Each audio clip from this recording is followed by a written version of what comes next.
Hey everyone, and welcome to a special episode of An Archaeologist Plays Minecraft. My name is Daskalos, and I'm a professional archaeologist and certified interpretive guide. So here we are, in a brand new 1.20 world. This is a random seed being played in creative mode with non-hostile enemies, as the last thing I would want is to be excavating and have a creeper fall in on me and blow up half of my site. Believe it or not, we actually don't have to deal with that in the real world. So let me grab the seed real quick and I'll be right back. A few minutes later. Okay, I'm back. Here is the world seed if you would like to check it out and follow along. But let's go ahead and get into it. So I'm in an old growth birch forest biome, which is supposed to have one of the new trail ruin structures that are part of version 1.20. Now, in the real world, assuming this is American archaeology, we would start what is known as the Section 106 process, which I'll have to modify for this game. But to give you an idea of what Section 106 is, it is the blueprint in which cultural resource management firms follow when doing archaeology in America. The first few steps will be modified because I can't really check in with any stakeholders for the area, and I can't really do any research. Though checking the seed map to see where ruins are could be considered research, which I've done, by the way. So now that I know where things kind of are, I'm going to do a systematic survey of the area.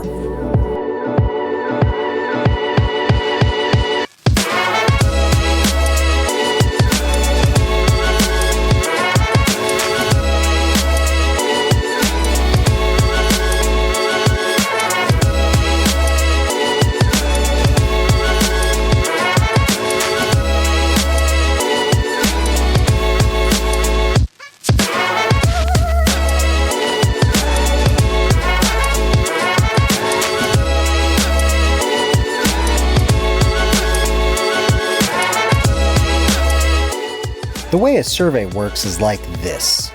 I'm going to walk in a completely straight line looking in front of me and to the sides for any evidence of an archaeological site.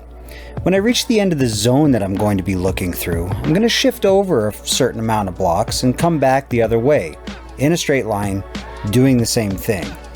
Survey in the real world is very similar to this. The surveys that I've worked have consisted of us walking in a straight line at a certain distance apart from each other and scanning the ground for evidence of archaeological sites. In certain parts of the country, this would include stopping every so often and digging a small hole to see if there are any artifacts that come up.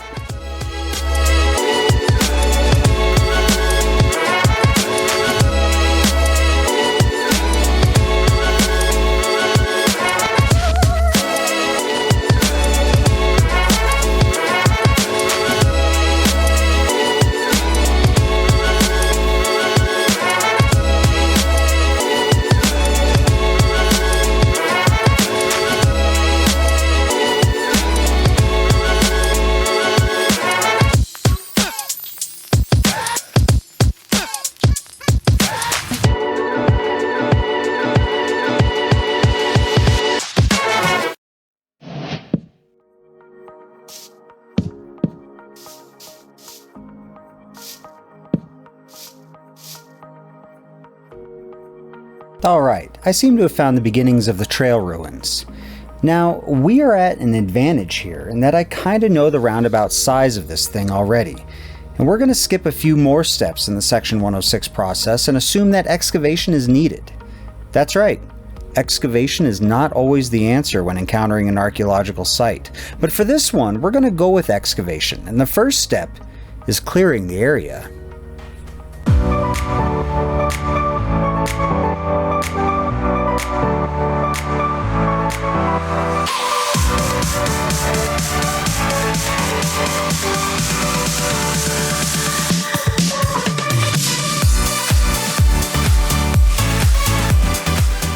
I mentioned earlier that excavation is not always needed, and there's a reason for that. Keep in mind, excavation is a destructive process.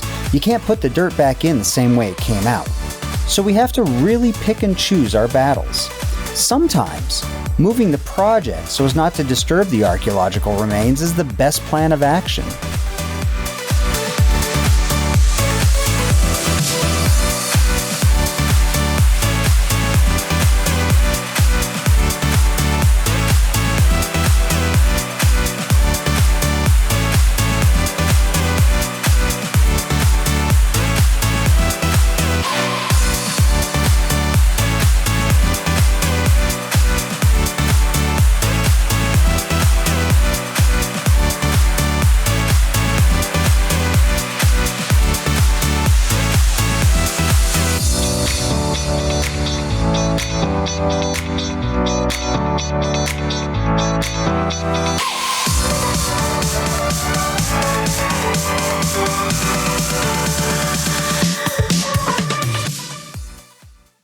Okay, now that the brush and trees have been cleared out, let's go ahead and grid out the excavation area.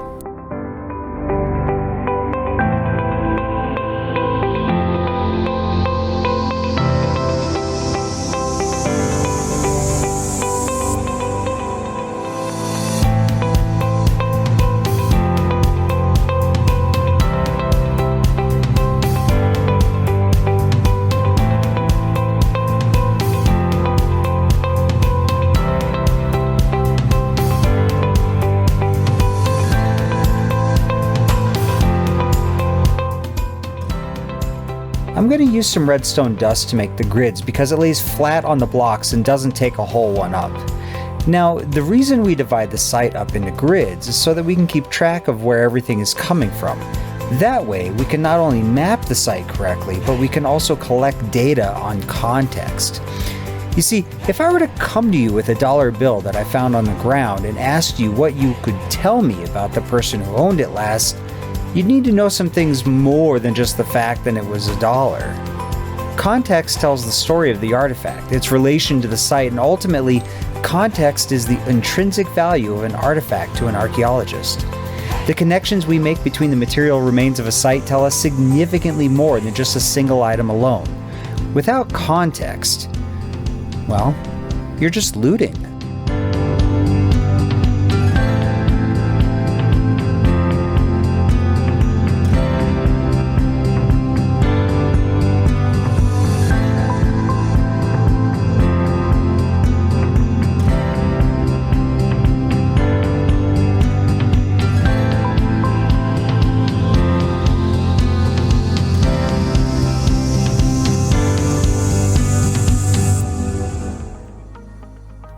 So there it is, the prep work is done. I don't know which way the site goes, and I'm hoping it goes this way or this way. But I guess we'll find out. Anyways, you may have noticed I put a fence up around the site, and that's because the passive mobs were spawning in and getting in my way and driving me crazy. Now I've worked at a few sites that have needed fencing to keep the occasional wandering animal and, well, the occasional wandering person out. So it's not that far off from reality. Anyways, I think that'll do it for now.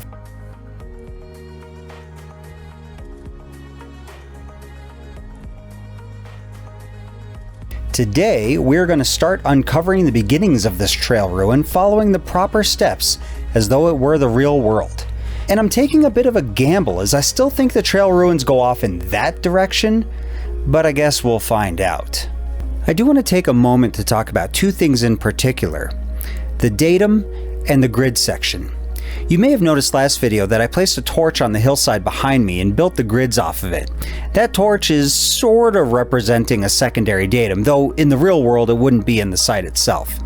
Now, if you're not familiar with what a datum is, it's a known fixed point on the world.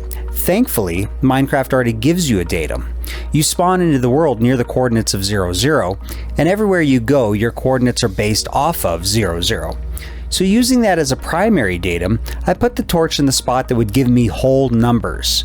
The grids are going to be 5 by 5 simply because that's an easy number to work off of. Each grid square, or unit as we call them, would then be given a designation. In this case, the unit's designation will be the 4-digit X coordinate and 4-digit Y coordinate coming from the northwest corner. But that's enough yammering from me. You're not here to listen to me talk. you're here to watch some of this video, so let's get into it.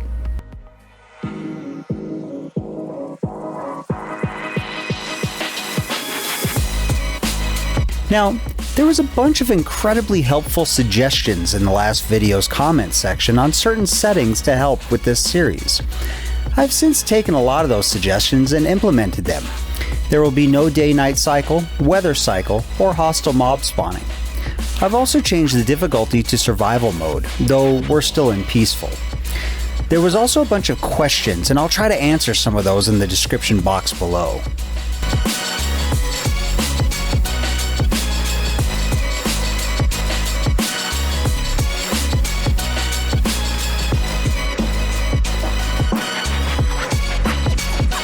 One thing you'll notice is that I'm leaving a wall of material between the units. We call this a bulk, and it is used in order to keep the archaeologist from digging into the next unit over on accident. It's basically just a buffer. As I dig farther down, I'll take down the bulk between the units. Eventually, the entirety of the trail ruin complex will be exposed without the bulks in place.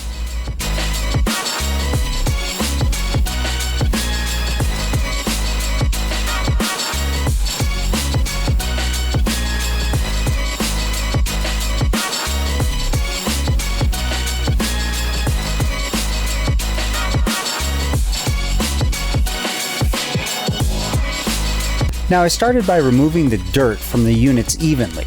Normally this would be done by a team of archaeologists, but with me being alone it might be a little chaotic. In the real world, you dig by either arbitrary levels or natural levels.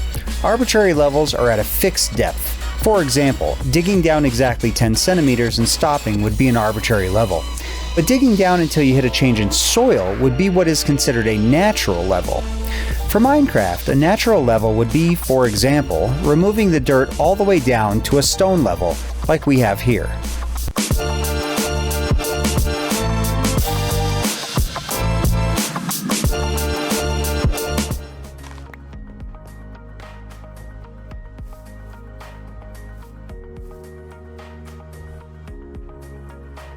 Okay, so that's stone then. Well, something doesn't look right. I dug down to the natural level, which is this stone, but I don't remember seeing stone when I looked at pictures of trail ruins. Hold on, I'll be right back. A few minutes later. Alright, all this stone's gotta go. But I'm still not really sure where the ruins go, so I think I'll dig a test pit over there.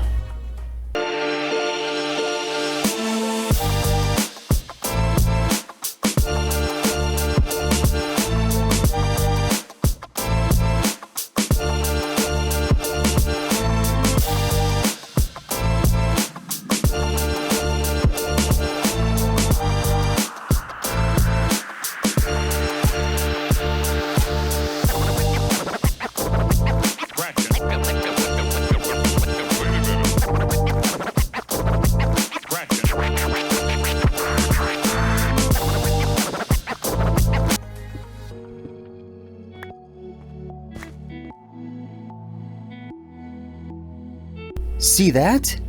That means I was right. Heck yeah, I would have felt really dumb if I kept digging and fell to my death. Excuse me while I celebrate a little bit. Alright, fun's over. Now to get back to the grind. Wow, this is really deep.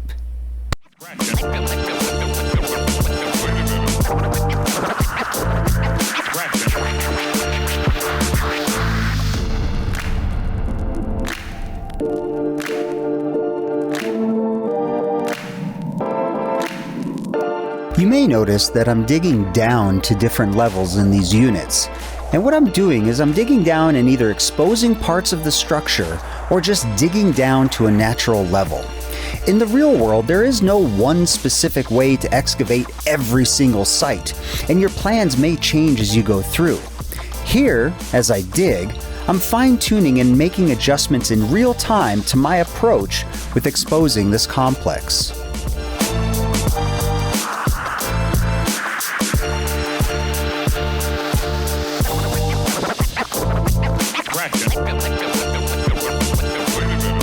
Another issue we're going to run into is on artifact collection.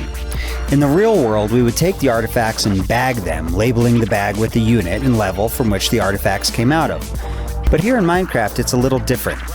We don't have bags, we do have chests, and I think what I'm going to do to make things a lot easier on myself is that I'm going to replace the block from which the artifacts come from with a chest, and then put that artifact in that chest. Because Minecraft doesn't really have much in the way of physics, that chest will stay in that exact location of the artifact until I can get back to it. Then we can figure out what we want to do at that point.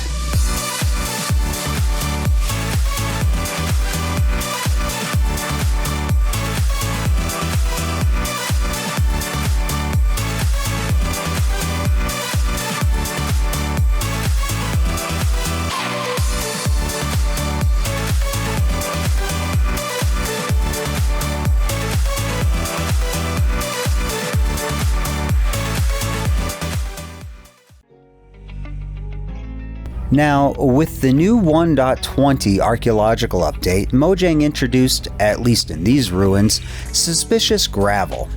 And gravel blocks are one of the few blocks in the game that do experience gravity. So I'm leaving them in place simply because I know that there are artifacts in those gravel blocks and I want to come back and take my time with it. Sometimes within excavations, whole blocks of dirt will be left when the archaeologist knows that there is a significant artifact there, whether that be a whole pot or something else. That way, more attention can be focused on exposing that particular artifact or feature with more care and attention to detail.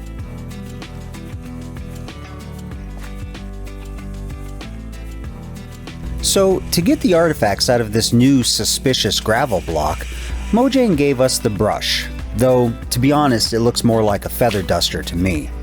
Now, I'm a little disappointed with the creators, because if you ask an archaeologist what tool could be associated with them, they'll tell you the trowel, specifically the pointing trowel. Though we do use brushes, I think the trowel would have been a better tool to be introduced in this update. So, Mojang, if you're watching this, well, first of all, welcome. Why are you watching my little channel? Secondly, maybe introduce the trowel. My suggestion would be that you could use the same technique as a brush, but it would get rid of the block after the artifact was removed and would be more true to real life and the profession.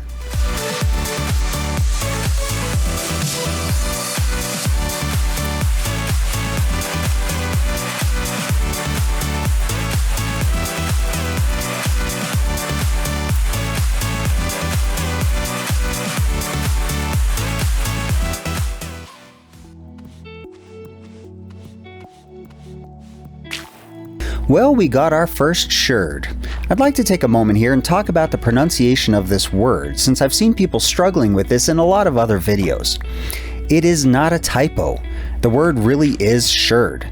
A shard would be something like a piece of glass, whereas sherd is a piece of pottery. Now, before you archaeologists across the pond start jumping into my comments section, I know it's pronounced shard in other places, but in American archaeology, it's sherd. I don't know why, and yes, I know it sounds like an accident you wouldn't want to happen in your pants on a first date.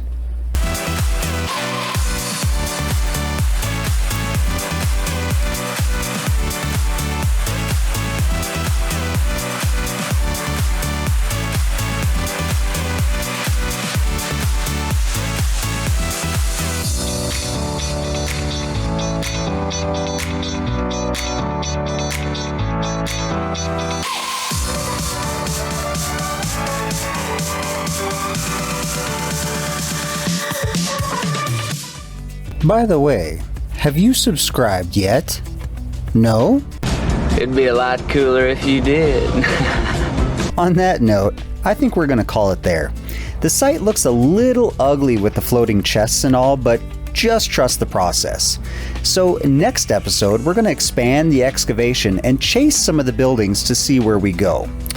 But until next time, I'll see you then.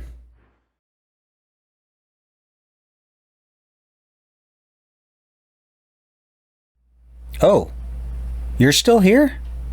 Well, come on down.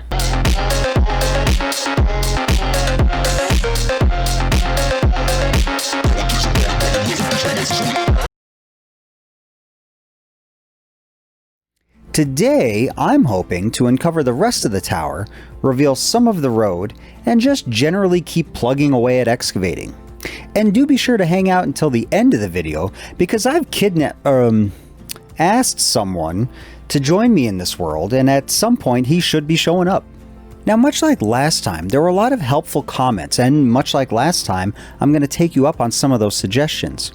So I've now added the unbreakable command to the tools. I will also be replacing the chests with item frames and a piece of glass underneath if I need to. Some of you suggested I use bundles and shulker boxes and just name them in an anvil. But what I'm shooting for is leaving the artifacts in situ and now visible, so that at the end I can look down on the units and I don't have to try to imagine where the artifacts are at. This will take care of both documenting where the artifacts came from within the unit and the visualization that a map would give us. It's just easier all around. Now first, I'd like to chase the tower, and what that means is I'll uncover the backside of the tower and see how far down it goes. I'll then move to the unit next to that and take that down as far as it needs to go as well. I'll repeat this process moving around the tower in order to reveal more of the structures within this small complex. Just a reminder, I've already done research on the trail ruins and have an idea of the general size, shape, and makeup of the complexes. Supposedly they vary slightly, but keep to a relatively same plan. I, of course, won't assume that these particular trail ruins are going to be the same as others, but at a certain point we'll know for sure. But let's quit standing around and talking and get right into it.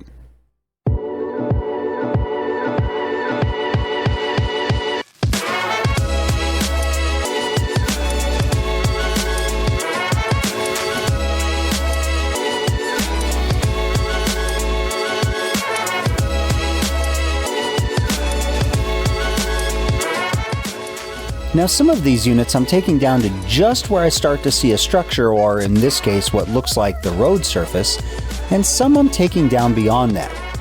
A lot of times archaeologists will dig in certain areas below where they think the ancient ground level should have been in order to see if there's anything else popping up beyond that. As I take down these bulks, you'll see that in one unit there was nothing that came up, while others there's things that constantly pop up, and we're going to address that in a few minutes.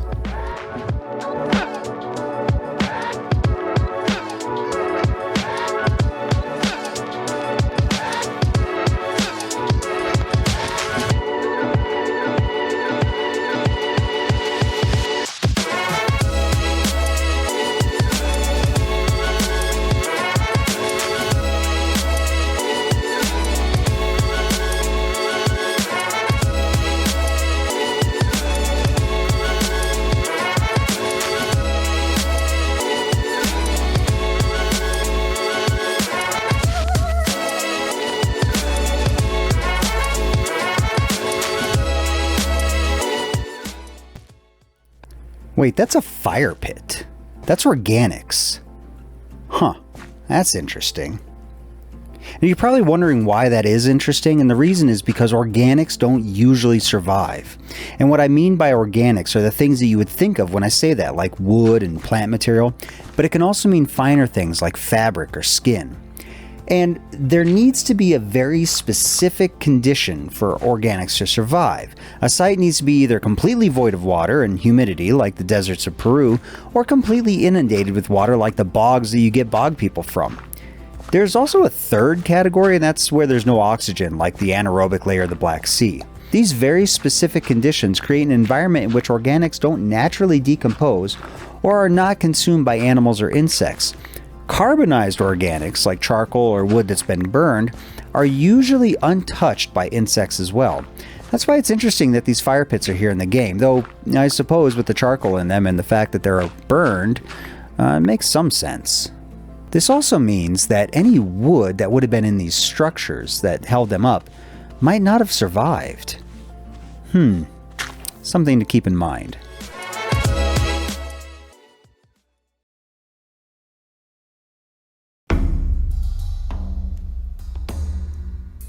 Where am I? I don't recognize this place. Is that a sign?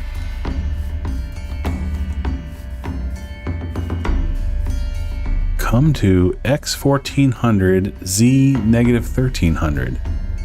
Okay, this is strange. I don't see anything else around here except this sign. What kind of place is this? Whoa, why am I wearing a high-vis safety vest and rugged sensible clothing? What the heck is going on here? Well, hopefully there's going to be some answers at these coordinates. Okay, I think that would be northeast, which I think is this direction. Let's go ahead and see what is out here. Oh man, looks like there's gonna be a lot of water between here and there. Geez, I wonder if I should make myself a boat. Whoa, whoa, what was that? What? Okay, I asked for a boat and a boat appeared in my hand. What kind of world is this? All right, well, let me go try to find these coordinates and see if I can figure out what's going on here. So let's talk a little bit about profiling. And I'm not talking about the thing that the cops shouldn't be doing, but rather a technique we archaeologists like to use to get a better understanding of the layers that we're working with. A lot of times this is done within a trench, but you can also do it with the bulk of the unit. This is done usually using trowels to skim off a thin layer of the wall of the trench, or bulk, to reveal the layers in a much more contrasting way. Now in our case, we have this unit that I've taken down well beyond where the ruins should be in the unit, and just on the other side of this bulk has a structure. Now we don't know what the shape or how far down that structure goes, so what we're going to do is we're going to take off this bulk to reveal the edge of the structure and the surrounding layers. But let me just show you.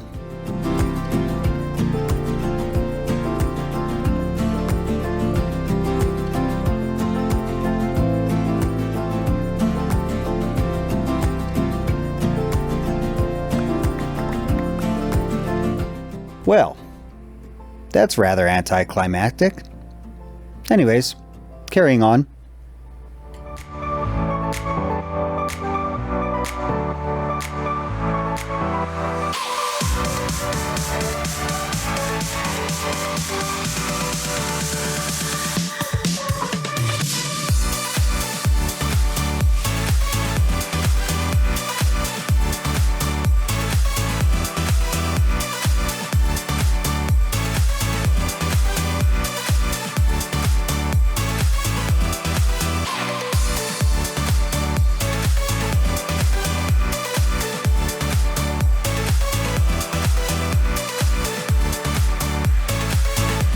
You'll also notice that even when I hit structures and start to take down the material, in this case stone, away from the structure, I'm still trying to keep to my units.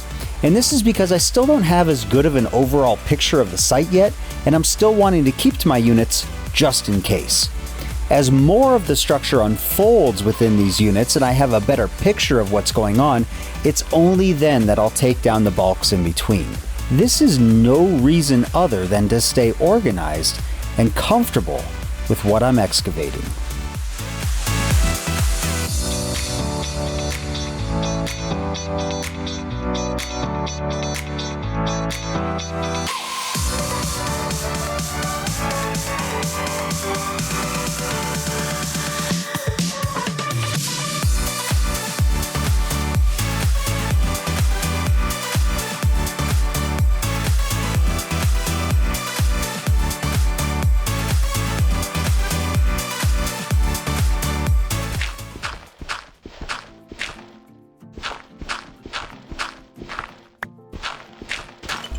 Oh no, that was not a good sound. And my shovel just overdug into that block too. Wait, is overdug even a word? Anyways, it doesn't matter. I'm going to recheck the recording and see if I accidentally just broke some suspicious gravel, but I suspect I did. So I'll be right back. A few minutes later. Yep, I accidentally just broke that suspicious gravel. So all of you who leave comments saying, just use netherite tools with efficiency 5 and a haste beacon to make it go faster, well that's why I don't do it, because I'll end up over digging like I just did. And that was with an iron shovel too. Well, I guess now is a good time to have this discussion. Breaking artifacts or part of a site is not uncommon, and I know you're probably freaking out, but hear me out. A lot of times we archaeologists will do a thing called trenching, and it sounds just like what you think it is. We dig a long trench to see what we can see. I talked about profiling earlier, that's where it comes from. In the process, sometimes you can break artifacts or trench right through a structure, and we are looking to trench right through a structure. But the thing to remember is that in the grand scheme of things, what you're destroying is a fraction of a percentage of the entire site or collection of artifacts.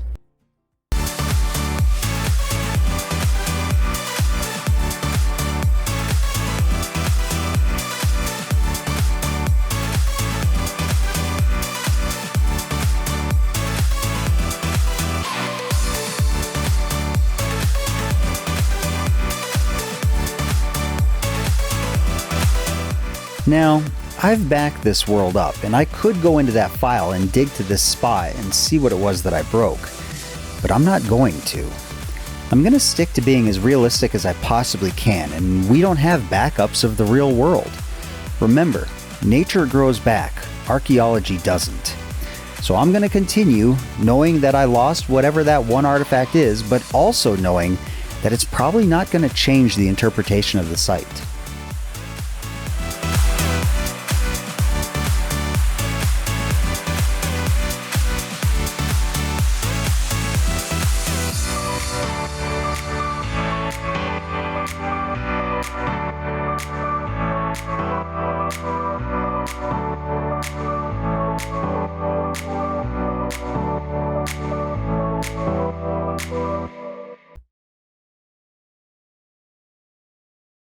Okay, I'm getting pretty close to the coordinates now. I think it's going to be just up over this hill. Oh, look, there's a fence over here. Alright, well, this must be it. Is this? What are all these lines? I don't understand what this is. Oh, well, here's an opening in the fence. I guess we could, slide on in here and see what's going on. This is really strange. I have never seen anything like this before.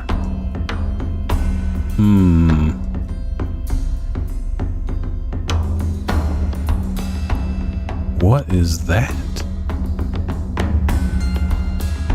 Wait. Do you hear that? I think I hear a voice. Alright, there you have it. More of the excavation done. It looks like we've uncovered the entirety of the tower, a portion of the road leading from the tower, and a couple of the buildings off to the sides. There's not much more left to dig out. I figure maybe 1 or 2 more episodes of excavation, and maybe a couple more for interpretation, and this site should be done. Hello? Oh, you made it! And you're dressed for the job as well. Where am I? Who are you? And why am I wearing work clothes? Man, do I have a proposition for you.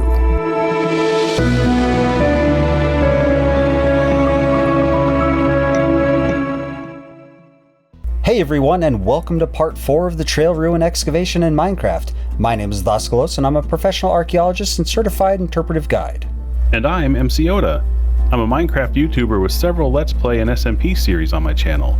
I even have some exciting new things coming soon. But today, I'm a general contractor, and I'm here to design and build a museum. That's right. Some of you had suggested that I go into some interpretation and build a museum, so I thought, who would be a good person to build a museum? And the only name that came to mind was Oda here. This man is an incredibly talented builder who is criminally underrated and totally blows me away with his skill.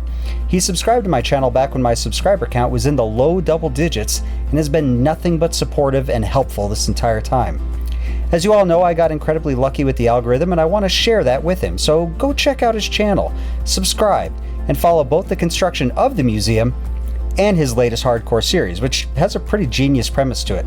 Oda, is there anything you want to say to these folks before you head off to build a museum?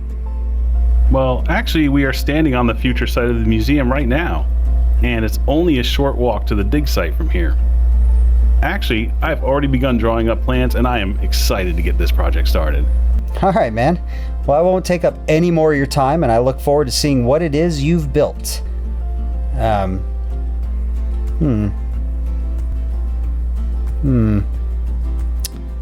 So, which way back? It's that way, through the trees. Ah, okay. Alright, man. Sounds good. We'll see you then.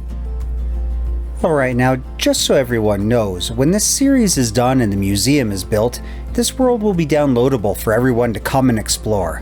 Not only will we have the museum and the ruins, but there will also be an interpretive trail going through the ruins as well. More information when we get closer to that time. But for now, while he's off doing that, let's head back to the dig site and get a good view from above to plan out today's dig.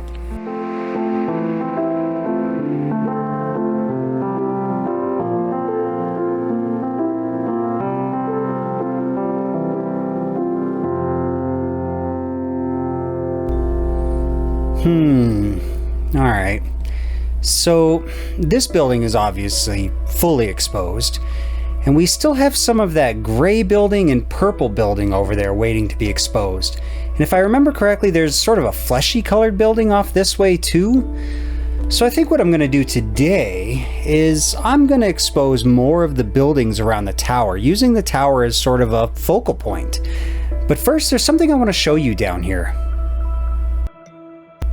And that's these. You see, I noticed that there were cavities in the soil near the road, and this ties into something I talked about last episode. Remember last time when I mentioned that organics aren't usually found in the archaeological record? Well, you probably wondered what happens when those organics rot away underground, and how we know that there were organics in the first place. Well, sometimes what will happen is that a log or branch or beam of some sort rots away, and the ground around it has compacted enough to where it doesn't cave in.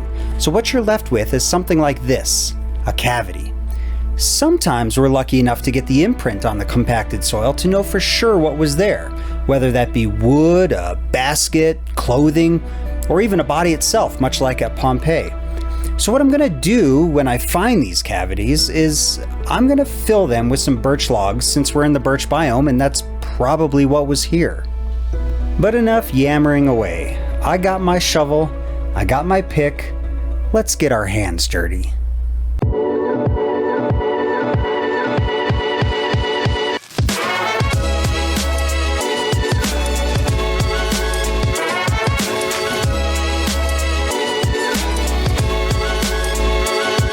So who's excited about a museum? If you are, hit the like button and raise your hand. Okay, now put it down because obviously I can't see you raising your hand at home. Anyways, MC Oda and I have had some pretty lengthy conversations about this museum. One thing I want to stress is that the museum is entirely his project. All I have done is just given him the most bare bones of an idea, and that was just about how I want the artifacts to be displayed. The entirety of the project, from layout to size, shape, and everything else, is all coming from that man's mind.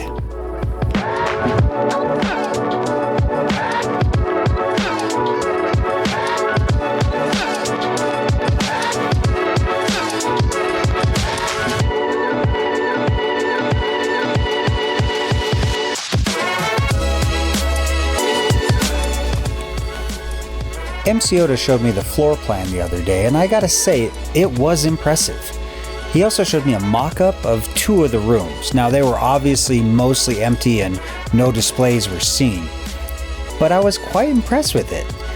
I did stop there so that when we do the reveal, I want to have my genuine reaction recorded. And in case you're wondering, we will reveal 1, maybe 2 rooms on this channel, but the entire reveal with my reaction will be all on his channel. I really do hope you give him a follow. He's good people.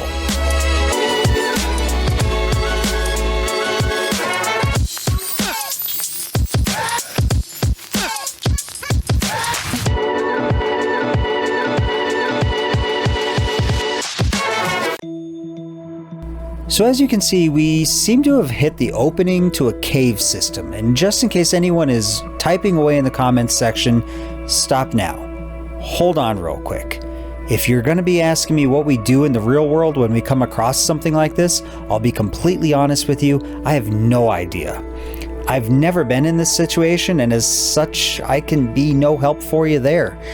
If there is an archaeologist watching this right now who has had this situation, by all means, say something in the comments. I'm kinda curious now too. Okay, these buildings are now completely uncovered, and yes, I am a little weirded out by the fact that the roof of one of them is pretty close to my skin tone. Is the building made of me? Am I made of the building?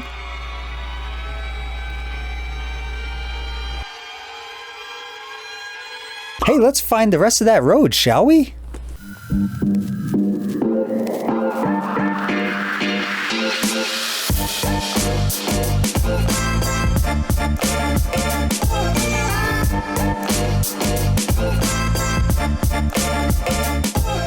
Now, I've had a few suggestions for mods and texture packs, and I'd like to clarify something. Not only do I want this series to be educational and entertaining, but I also want it to be accessible. And what I mean by that is I want somebody watching this who has a computer that can barely run Minecraft say to themselves, I can do that with my current setup. So I'm trying to keep this series as vanilla as possible, and the same goes for my Bronze Age series as well. I just figured I'd throw that out there.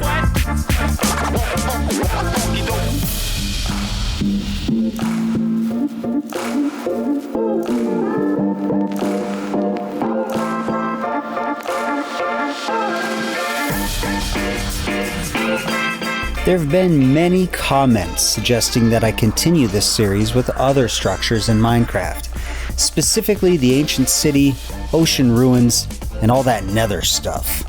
With the popularity of this series, it would be dumb of me not to continue on. However, there's not much more I could teach you about archaeology in Minecraft, and this is an educational series. That being said, I am still open to the possibility of continuing this with other ruined structures.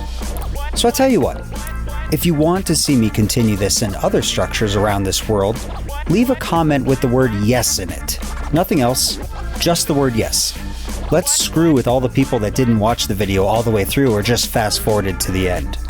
And nobody tell them when they can't figure it out either. That's half the fun.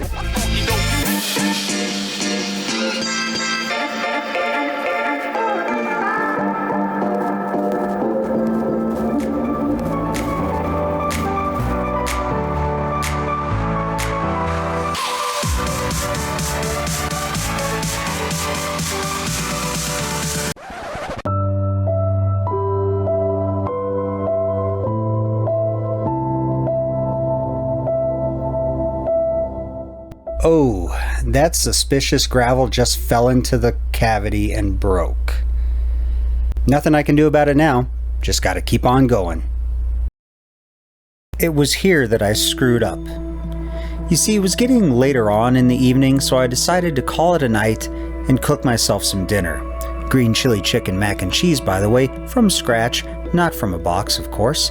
That's right, ladies, I can cook. Anyways, after dinner I went to bed, and the next day decided to get up and do some excavations in this world.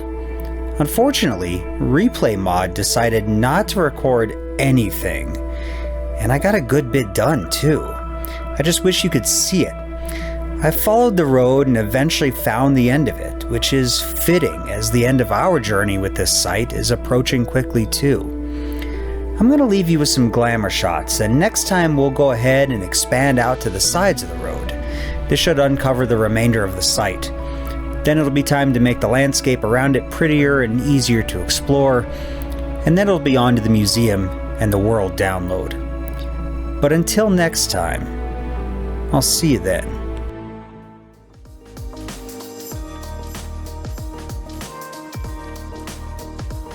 Today, we're going to keep plugging away and expose the rest of the road and hopefully the rest of the buildings as well. As usual, I will discuss some aspects of archaeology as it comes up, but you already know what to expect. So if you're ready, I'm ready. Let's just get into it.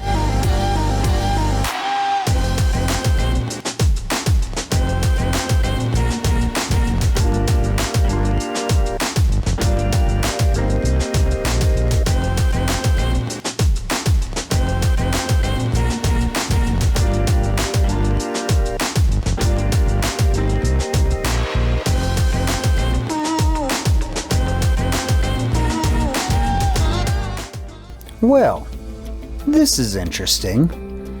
Normally I'd hit the bottom of the structure and get 2 more blocks of stone and stop, but this is weird. What should be sterile, i.e. stone, is not. It's giving me dirt again. So there must be more stuff. Let's keep going.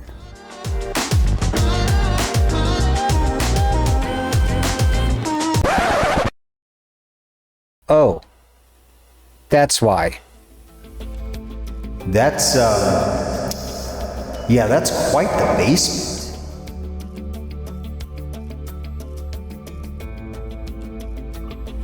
You know, let's just plug that back up.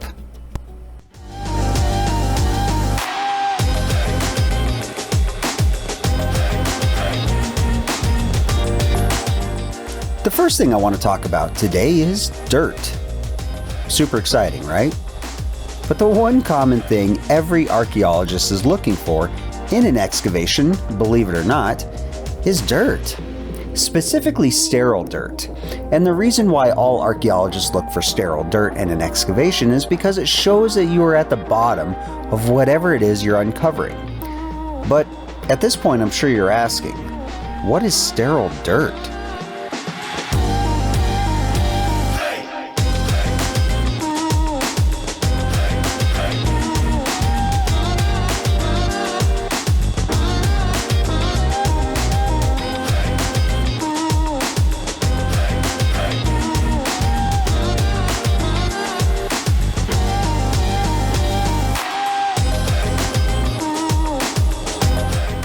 Sterile dirt is kind of what it sounds like. It's dirt that lacks any cultural material. Now I realize that as I bring things like this up, it tends to generate more questions than answers. Well, welcome to archaeology. But seriously, to understand what sterile dirt is, we need to understand what cultural dirt is, or rather, soil.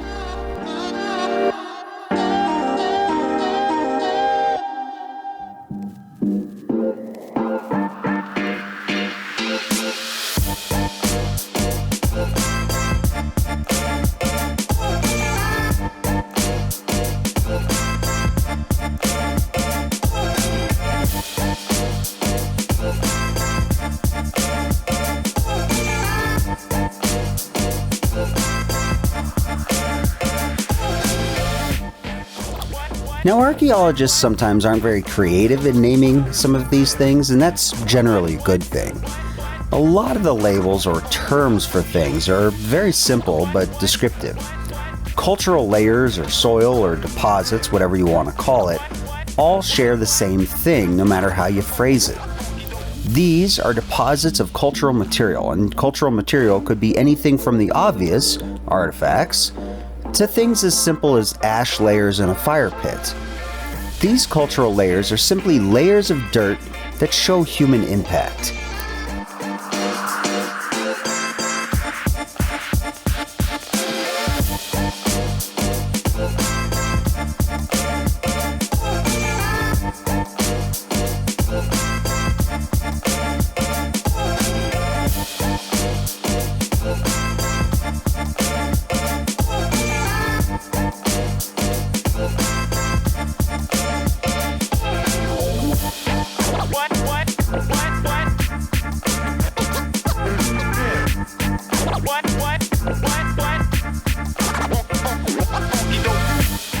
In this game, it seems that the developers chose gravel and dirt to signify cultural deposits, hence why there are artifacts in the suspicious gravel.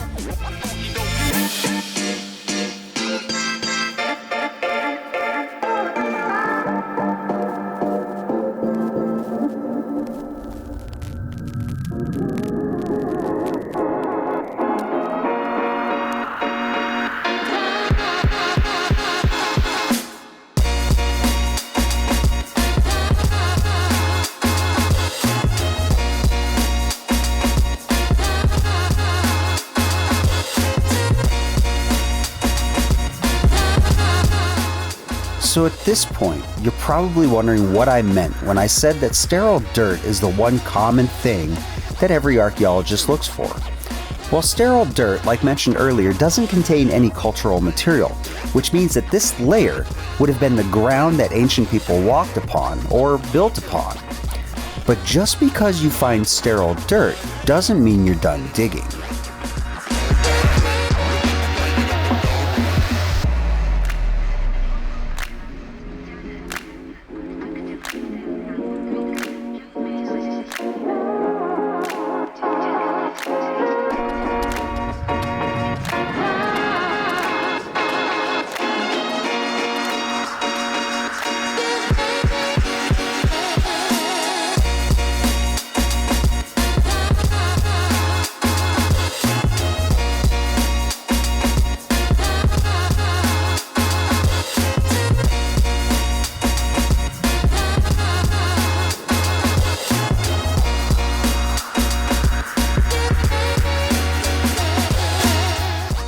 Any archaeologist worth their salt in the field knows once you hit sterile dirt, or let's say a floor, in an excavation, you're not necessarily done.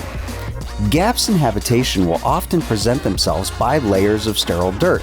So when you hit a sterile layer, a good archaeologist will pick a spot sort of out of the way and dig a very small pit down. If it remains sterile, then the archaeologist knows that that is the end of the excavation. That's as low as they're going to go. But if they hit a cultural layer, the excavation continues, and this will go on until they hit solid sterile.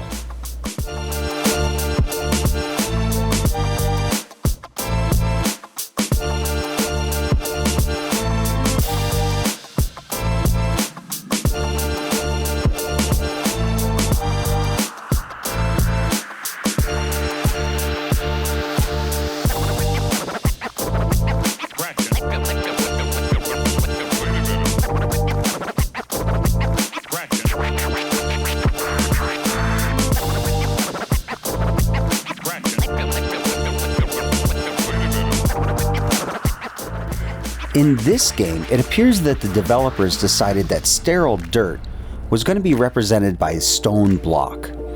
The reason I say this is because stone is under all of these structures so far that I've found, and stone is the material that is layered on top of these structures.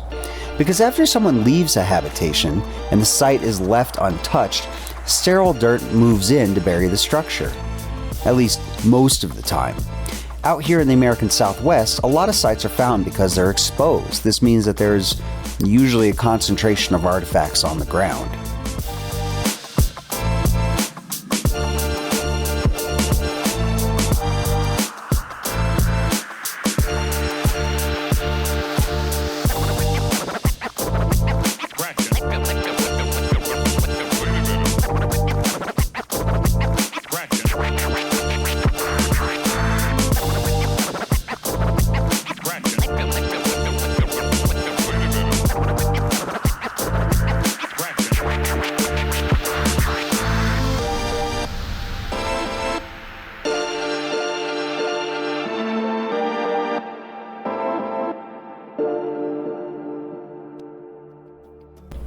Okay, now we're going to do some more focused excavations. I marked out some units that we're going to clear all the way down to the structures to expose a little more. I got some right behind me here, and I got some right over there to expose some of the road. Pretty easy stuff. I think it's 6 units altogether. Now we're just going to quickly take them down. Alright, let's do it.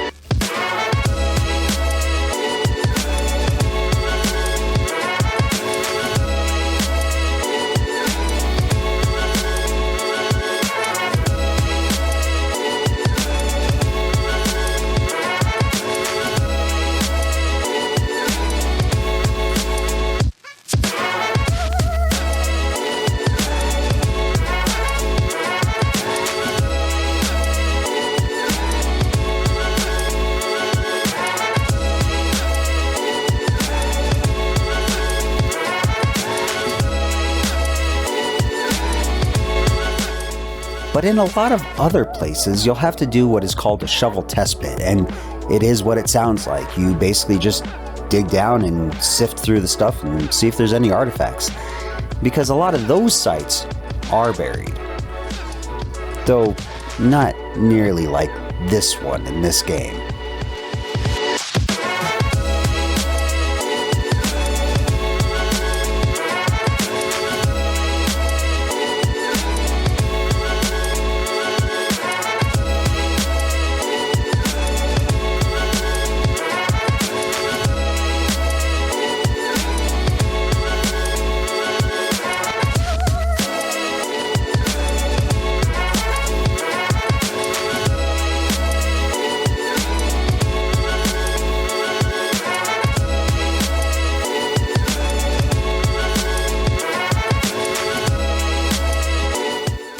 Okay, so since the road continues into this unit here, we're going to have to take this unit down as well. But I don't think it goes that much farther in.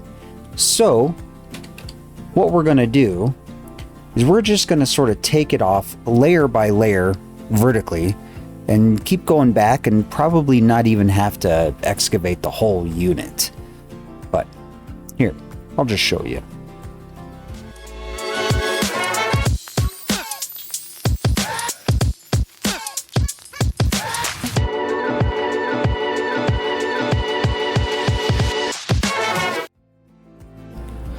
Alright, so I was right. Well, actually, no, I was wrong. It didn't extend into that unit, but it did end there, so I'm glad we only took down that one vertical layer rather than take down the whole unit, as there was no real point in taking down the whole unit. So, at this point, I think everything is pretty much excavated.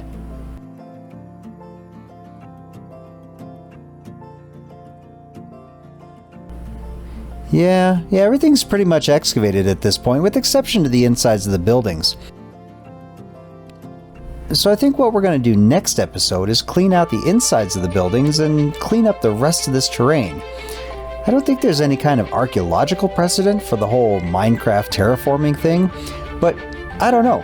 Maybe there is. I've never come across it before. So until next time, I'll see you then.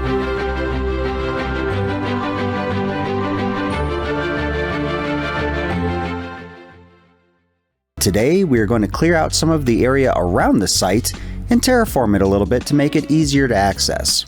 We're also going to excavate out the interior of the rooms. Now, it took a little bit of time before recording to clean up the site a little.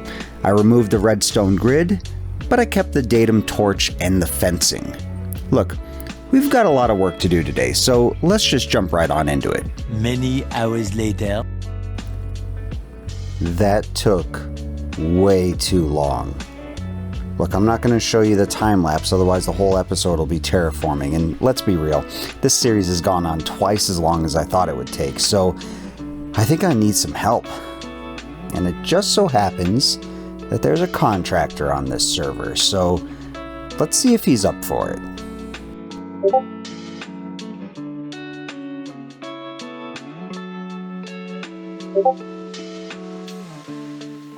So if you look at it from the top, you can almost see how it kind of like they generated this chunk over the ruins or building up to the ruins. And basically, I just want this whole thing taken off. Yeah, so basically down to this level that I'm standing on, or somewhere around there. Yeah, yep,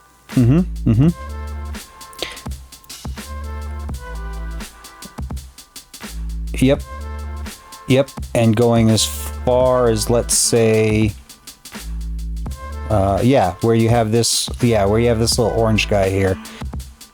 But that'd take a huge chunk out of this thing that I don't have to try to hack down.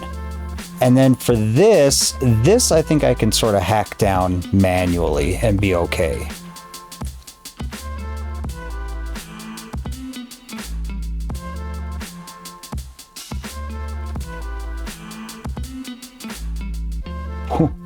Okay.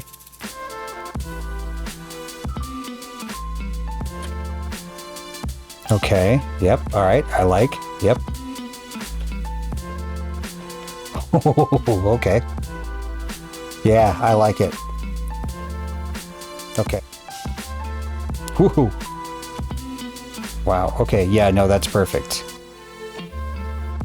In this world, we are gods!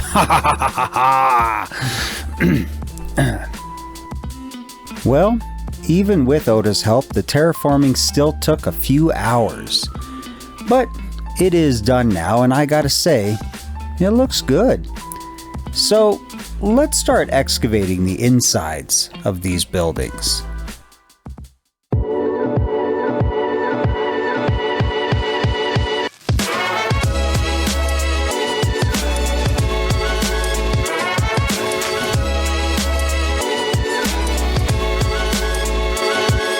So let's talk a little bit about what archaeologists actually do.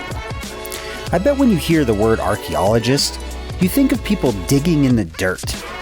But excavation is only one part of fieldwork, and it's not even the biggest portion of fieldwork. On top of that, the image of people digging for hours on end at an archaeological site isn't very accurate either. Most of the time is spent documenting. But first, let's get into what constitutes fieldwork.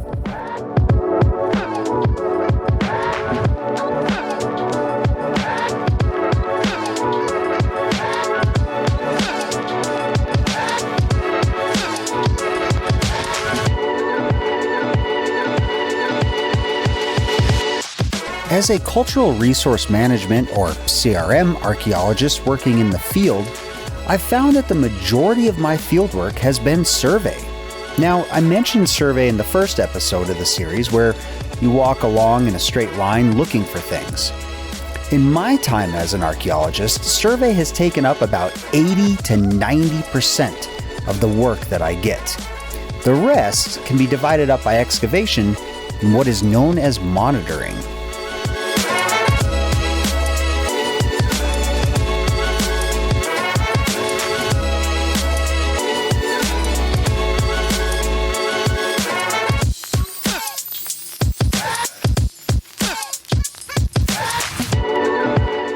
Now, monitoring is exactly what it sounds like.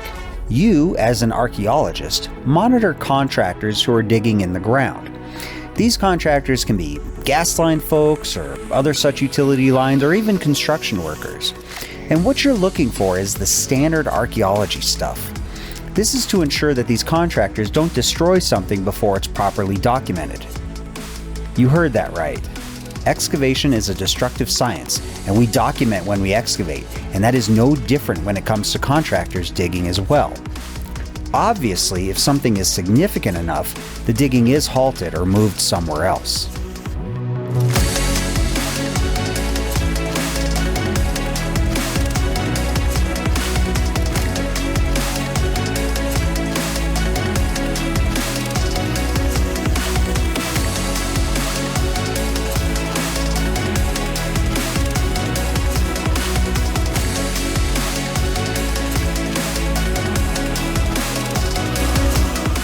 Yet with all of this fieldwork, one thing is consistent with all of it, and that is documentation. If 10 people are working at a dig site, more than likely 3/4, if not more of them, are currently taking notes. I mentioned that excavation was a destructive science, and what I mean by that is that you cannot put the dirt back the same way it came out. So proper documentation and recording of everything that comes out of the ground in its proper place within the ground is of paramount importance. In the future, anyone wanting to know about what came out of the ground or what the site was will only have the documentation left by archaeologists.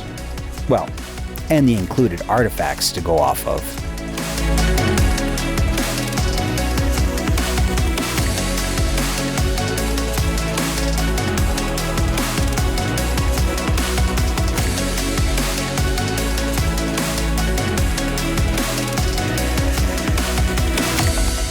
And speaking of artifacts, when it comes to documentation, its exact recovery location within the world is very important.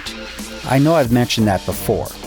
But without that documentation, its context within the bigger site and in relation to other artifacts is unknown. And what that means is, without proper documentation, an artifact's story is lost forever. This is why I'm placing all of the artifacts that are recovered within this site in their exact spots where they were found. This allows me to visually see a specific artifact's context within the broader scope of the site.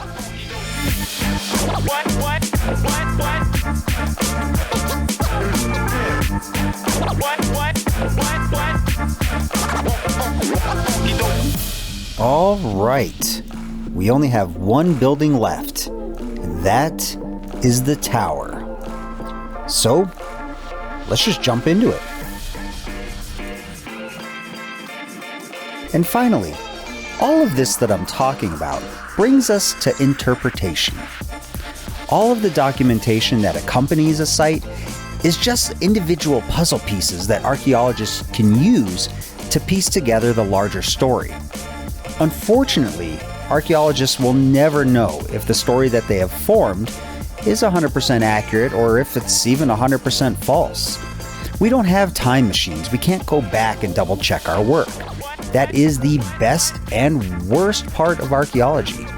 You'll never know if you're right, and there'll always be someone who not only says you're wrong, but most likely has some sort of evidence that says you're wrong as well. But that knife cuts both ways, because the naysayer can also be wrong. It's a vicious circle, but admittedly, an enjoyable one. Well, it's been 5 episodes of excavation and we are finally done. I honestly thought this was going to be a 3-episode series, but this site has proven to be significantly bigger than what I thought. And just when you thought it was over, we still have the interpretation left. But that'll have to be next episode. So I'm going to leave you with some glamour shots of the fully excavated trail ruins in 1.20 Minecraft. And until next time, I'll see you then.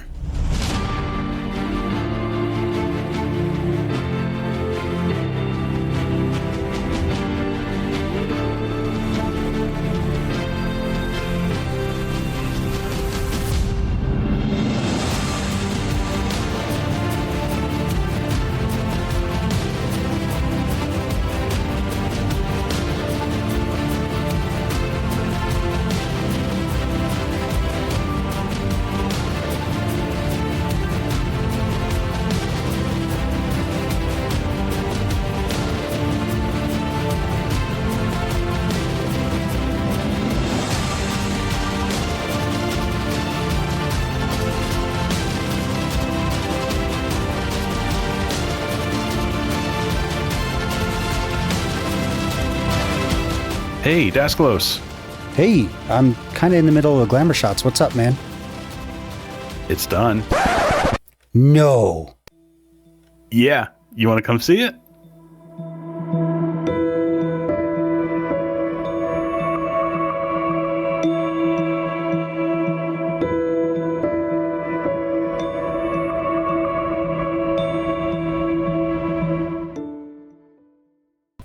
All right, so how do we get there? What do we do? Yeah, we're going to have to go around to the front door, so let's go this way. Okay. This is the water. Oh. Yeah, and we're going to sail around to the front door. Oh, okay. Oh. Yeah, I guess I'm in your boat with you. We can ride together. Okay, sounds good. All right, it's going to be just around that bend here coming up. Okay.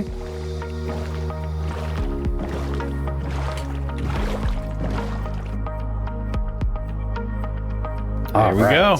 We're here. Now I have seen the thumbnail from your videos, so this all right here is not a surprise. Though the size is definitely a surprise. It's much bigger than I was expecting. Oh, benches. Yeah, that's nice with a cool little dock that overlooks the water. Yeah, you got a nice view up here while you're waiting for the museum to open. Yeah. All right. Yeah, this thing is huge.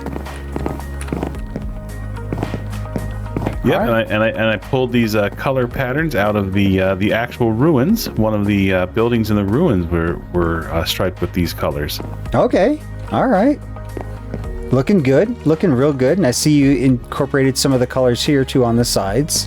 Mm-hmm. Oh, you even have frosted windows or windows? That's kind of cool. Mm-hmm.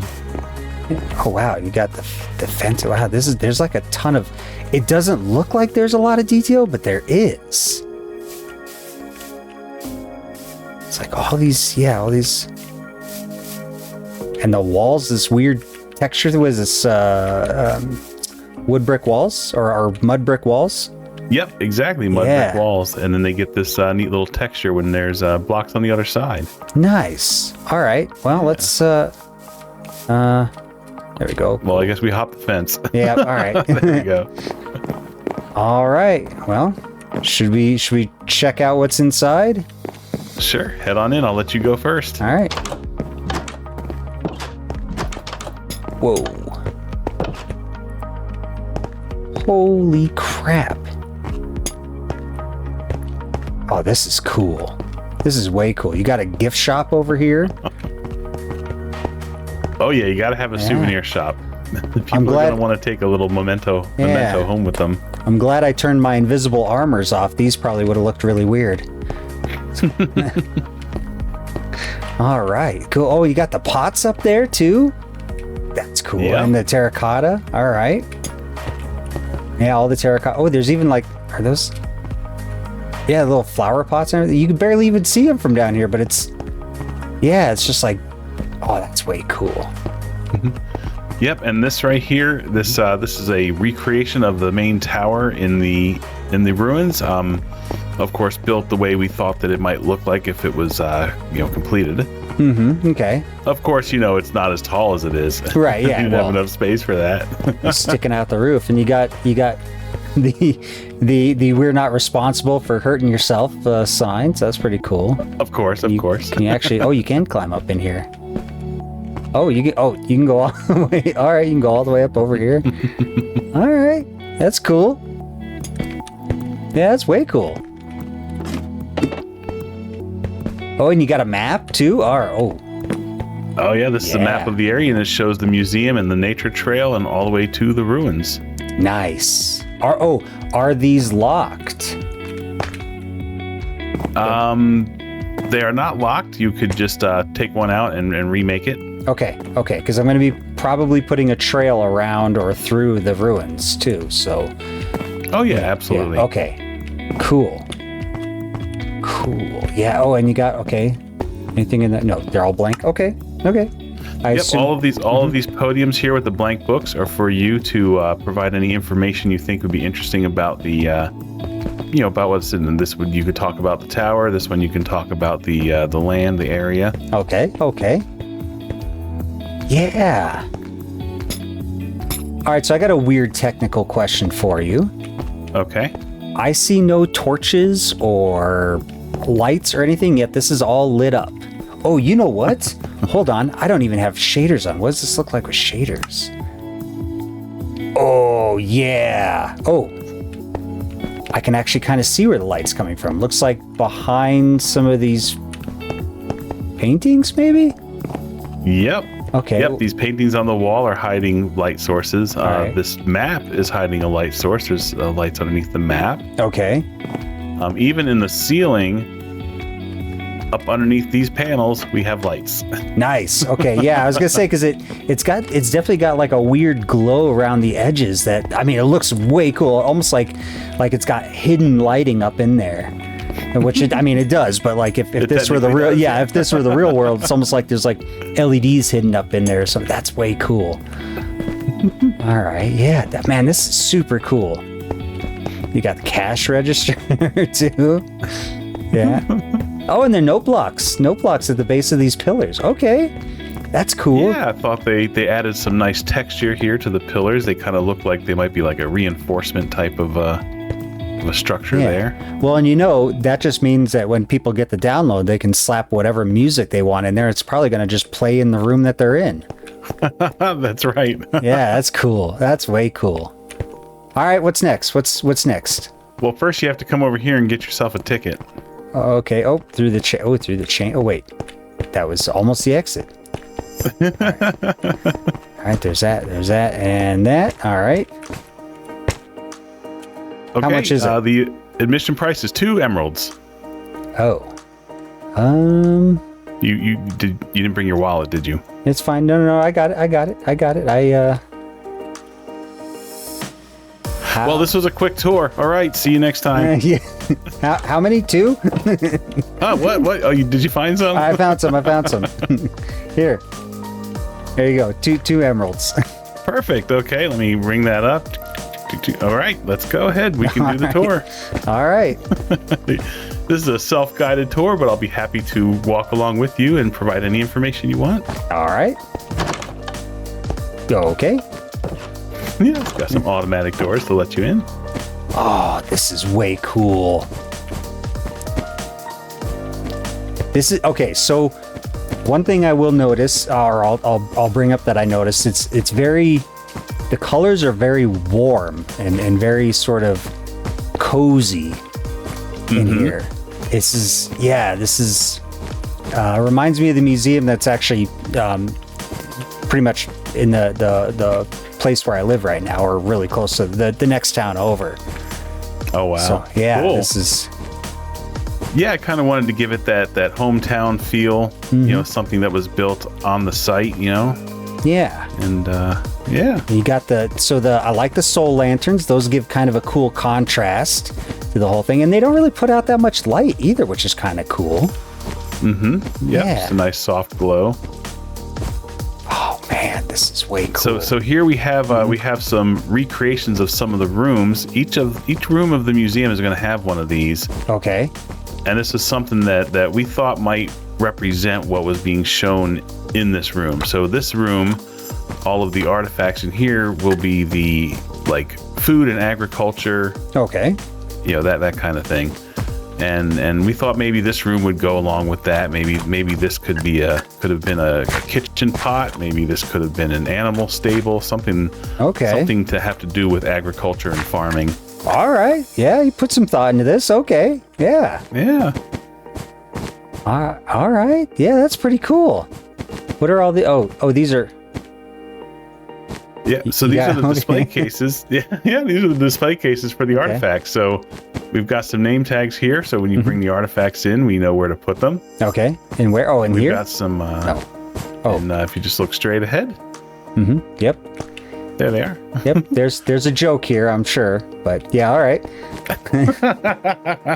Got your hose on display. All right. And then we got wheat seeds. We got beetroot seed. Okay. What is this? Just straight up wheat? All right. What is this over here? Oh, lead? I almost said lead. Okay, yeah, lead. Dead bush. And you want me to fill up a book on it. All right. I'll try to do that. I'll see what I can do on that. That's a tough one, but I'll have to flex my archaeology knowledge on that. But all right. Cool. Yeah, I'm digging this so far. This is way cool. I like the reconstruction of the rooms here. You know, I like these displays. This is really nice. What is this? Just it was like a diorite block? Is that what that is? Yeah. This is polished diorite. Yeah. Nice. Exactly. Okay. Yeah. The lectern next to it in the book. Okay. Yeah. Little floor mats where people would stand to read the displays. Okay. Yeah. No, this is looking good. This is looking really good. Okay. Next room. This one, right? Yeah, next room. Okay, yeah. All right. All right, what is this one? This is what I call the dying room. Okay.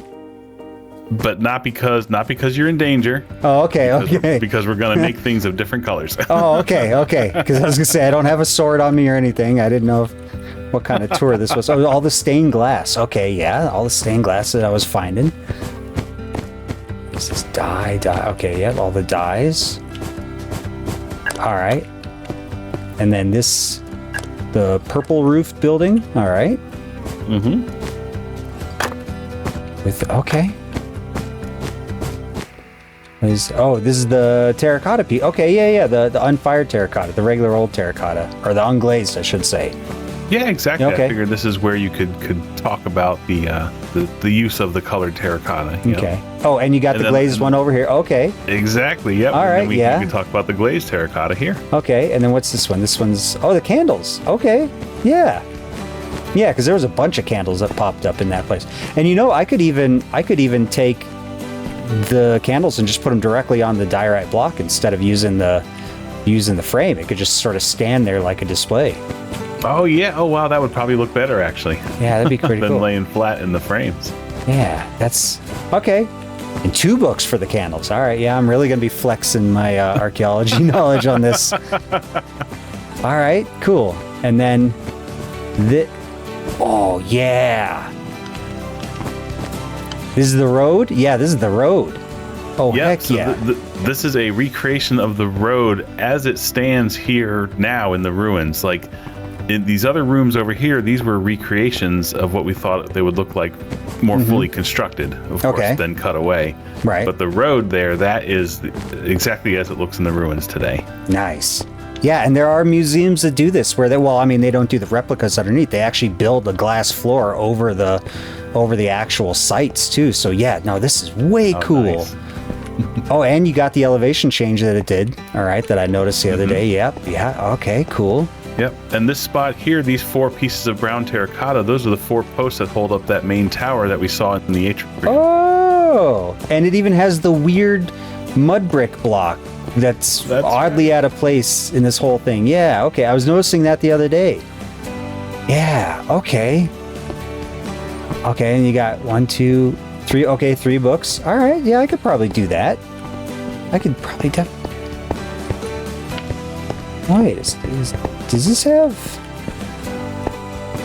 Huh, all right. I'm gonna have to, when I go to the road, I'm just gonna have to start really sort of looking at how these holes are laid out, because these look very evenly spaced over here. Oh, they do. Yeah, well, they do, don't they? Yeah, okay. All right, yeah. This is, okay, this is cool. This is way cool. Oh, and you got the terracotta on the walls. All right, yeah, same 3 types. Mm-hmm. Okay. This is just way cool. All right. Is it this one here? Yeah, it's this one here. Okay. Yep.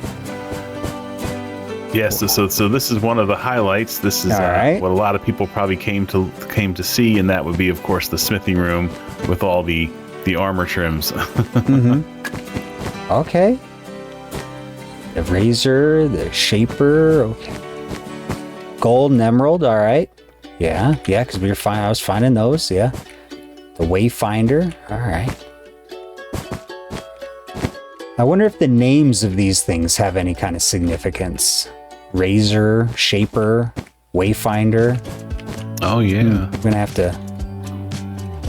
That's cool. Okay, and so, yep, all right. Yeah, doing the leather, yep. That makes sense.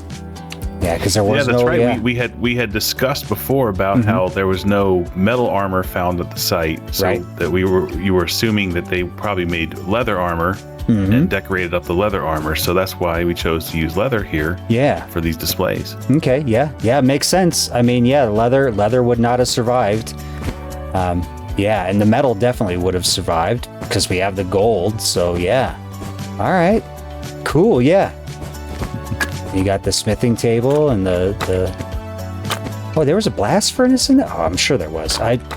So many things, I don't remember exactly where everything's at. I'm going to have to check my notes. So, yeah. You got the iron bars over here and everything, too, yeah. All right. It's cool. Oh, yeah, the terracotta in the floor. All right.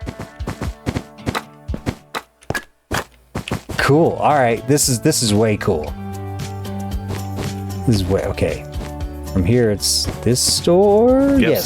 So now this is the final room, and this is kind of the big thing, the cool. This is the pottery room or the clay works. Okay. So what do we got? We got clay. All right, brick, flower pot. Yep. All right. Yeah, that makes sense to put those together. Burn, danger. Oh, you know what I should do? I should get out of creative so I don't accidentally click something. All right, so heartbreak, danger, burn, sheaf. Okay. Wow, all those came out of this. All right. Yeah. And we had a group of local artisans actually use the pottery techniques that they did in the ancient times and actually made these recreation pots and then decorated them up with designs that were found on the pottery sherds. Nice. Okay. Yeah, I'm digging it a lot. All right, and then you got the mud brick, you got the packed mud. All right, yeah, and yep, okay, yeah, you got the red and black terracotta, glazed terracotta. Yeah, this is really impressive. This is super cool. Oh, and you got, okay, these are on stands. That's pretty cool. And I keep noticing these little benches throughout the whole thing, so you can come and sit. Oh, absolutely. Yeah. You're going to be on your feet all day. You got to sit down and rest every now and then. All right. Cool. Yeah. All right. So what do we got out here?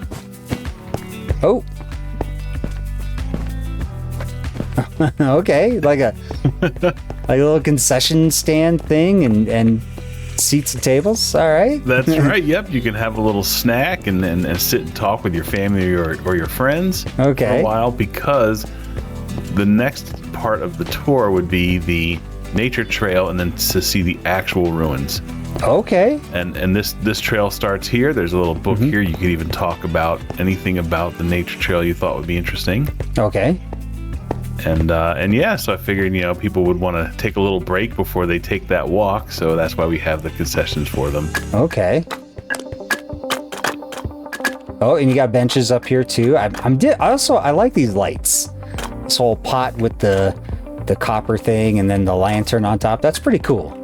Yeah, I was really happy with the way I kind of slapped that together, and then I noticed how well the copper went with the pottery. Yeah.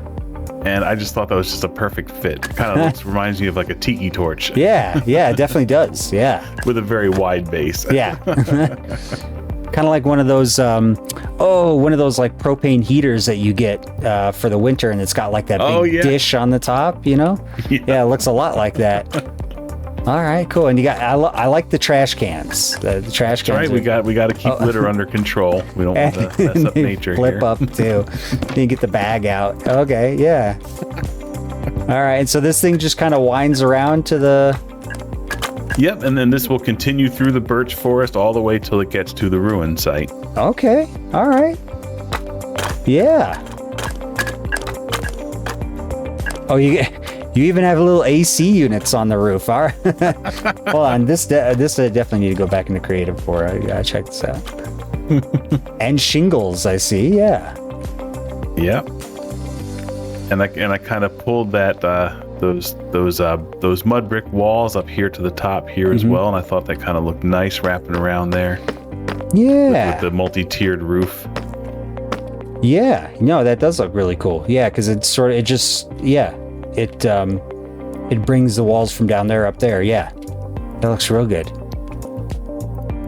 All right, how did you do the wagon wheel? This is actually for railroad tracks. Whenever you lay them next to each other, they all connect, and it ends up looking like a wagon wheel, or in this case, a fan on the apex. A fan, yeah. Okay, yeah. That's way cool. Oh, yeah. Okay, so let's walk back through again here. Whoop. All right. You got a cool retention wall too, I see. Oh, absolutely, yeah. From the hill. All right. Got to keep that dirt and water away from the structure. Mm-hmm. I kind of wish the sitting aspect was a thing in regular old Minecraft, so you could actually sit on one of these. Oh, I wish it was. Yeah. Or even like a laying down on your back thing. So this is something else.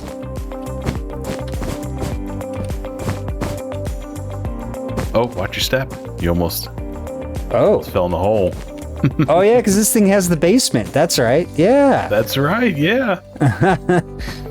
All right. Yeah, watch your step. All right. Yeah. Yeah, you got to have some fun things for the kids to climb on. Yeah. Yeah. Rather them climb on this than the actual ruins. So, yeah. That's right. Yeah. This is way cool. Okay, so pottery, armoring. Yeah. Now, of course, some of these things weren't found or may not have been found in this building. So things are going to be... true. Yeah. So things are going to be... Yeah, I mean, that's fine. I mean, that's the theme. I like the theme idea rather than having like, oh, it's this building here and these are all the things that were found in just this building. Because a lot of times those artifacts that came up didn't really have a lot of connection to each other. Some did, but a lot of them didn't. So this makes way more sense to me than we decided to kind of group it by purpose rather than by location, right? So So everything kind of metalwork related, and of course we got the coal for the furnaces and everything over here. Oh, yeah. Okay. Yeah. Yep. Yeah. All right. Yeah. So regardless of where it was found in the dig site, we decided to group it by use or purpose, or at least by category. Okay. Yeah, that makes sense. Makes sense. Man, this is just. I can't stop looking at this floor. This is way cool.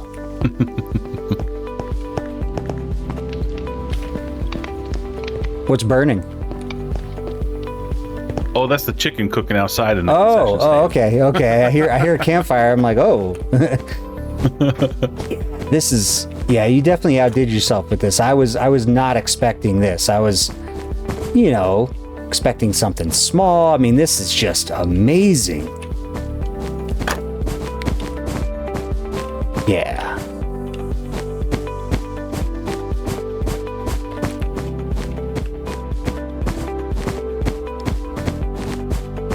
Yeah, this is just way too cool.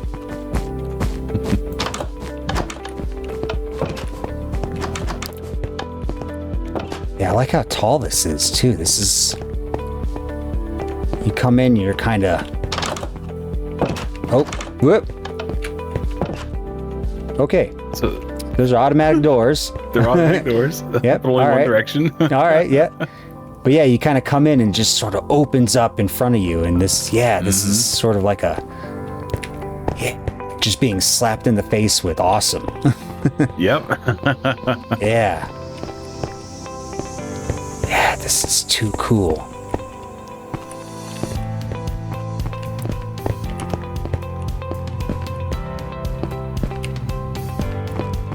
Well, I'm impressed. I was not expecting something this grand. This is really impressive. I really like the muted lighting in here, especially in the rooms. Mm-hmm. The muted lighting. That is what, with the exception of like art museums and stuff, but this is what you would expect out of a museum displaying archaeological stuff. Mm-hmm. Something like this, sort of lower lighting, not super bright. You don't want to, cause damage to things. And this is just way too cool. Got some bushes in here, liven it up. Yeah. Mm-hmm. Yeah, this is too cool. All right. Well, I know. I'm looking forward to seeing what it's going to look like once all the artifacts are in place. I'm pretty excited about that. Yeah, that's going to be really wild. I almost, I don't know. Yeah, everything's going to be sort of in its place, and it's going to be on display. Yeah, this is just going to be way too cool. Yeah.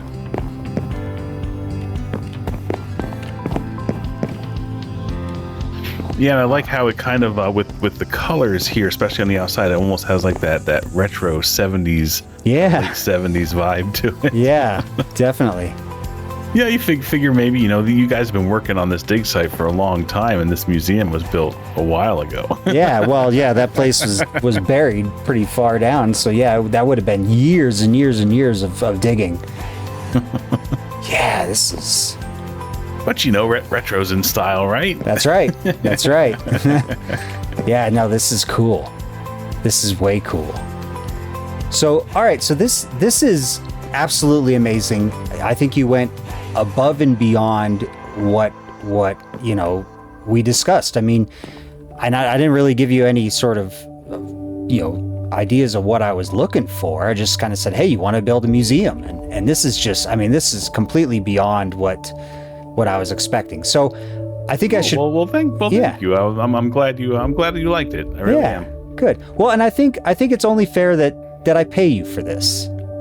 Oh, I would never say no to that. Yeah. So what I think I'll do is, let me get out of creative mode. There we go. I think what I'll do is I will give you the one stack of a block of diamonds. So, I think that's way more than what you did here. And you know what? Don't spend it all in one place. What am I going to do with these?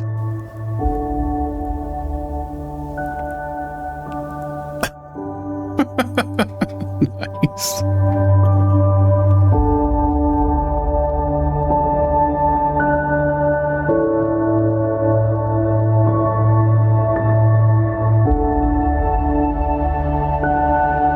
All right, whenever you're ready.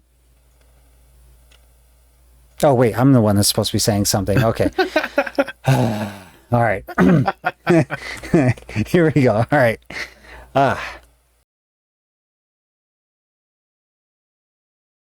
Now, let's get into the nitty-gritty. So to make the interpretation of the site a little easier, I've divided it up into loci, which is the plural of locus. What that is just individual groupings of whatever. In this case, each locus will be a building or a feature. So, for example, the tower here is locus A, and we're going to be moving around and finally ending with the road as locus L, I think? Yeah, that should be about right.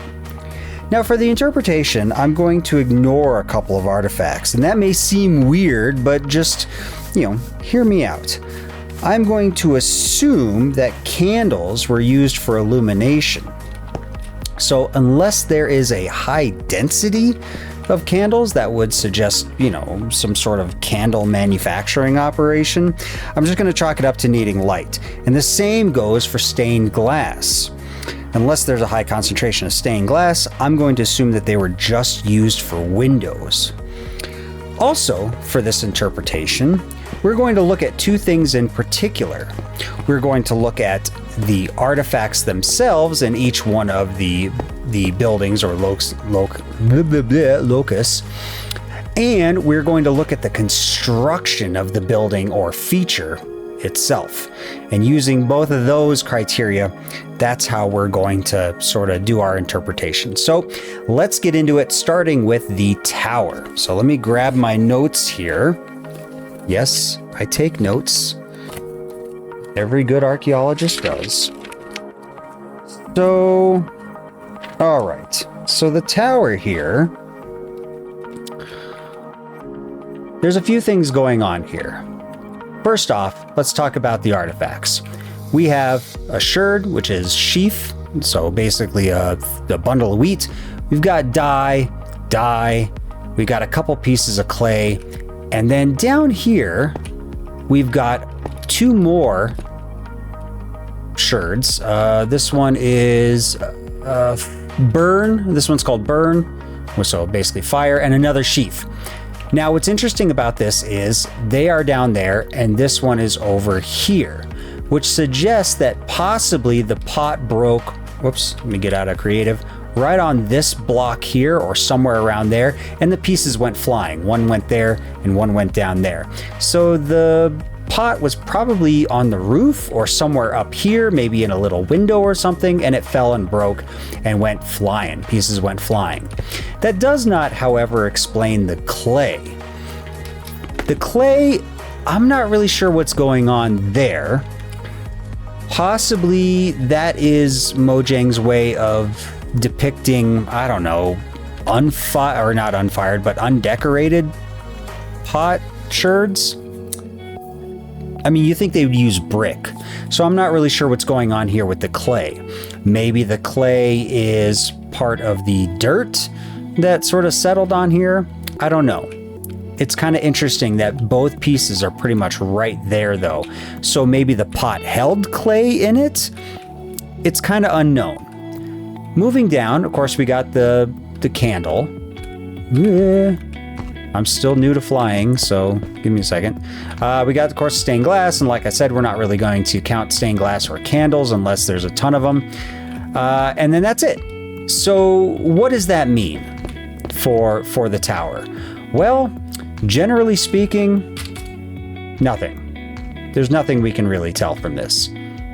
I know you want some grand story that goes with it, but unfortunately, there's just not enough here to tell me what the tower was used for. So, sorry, it's just a tower.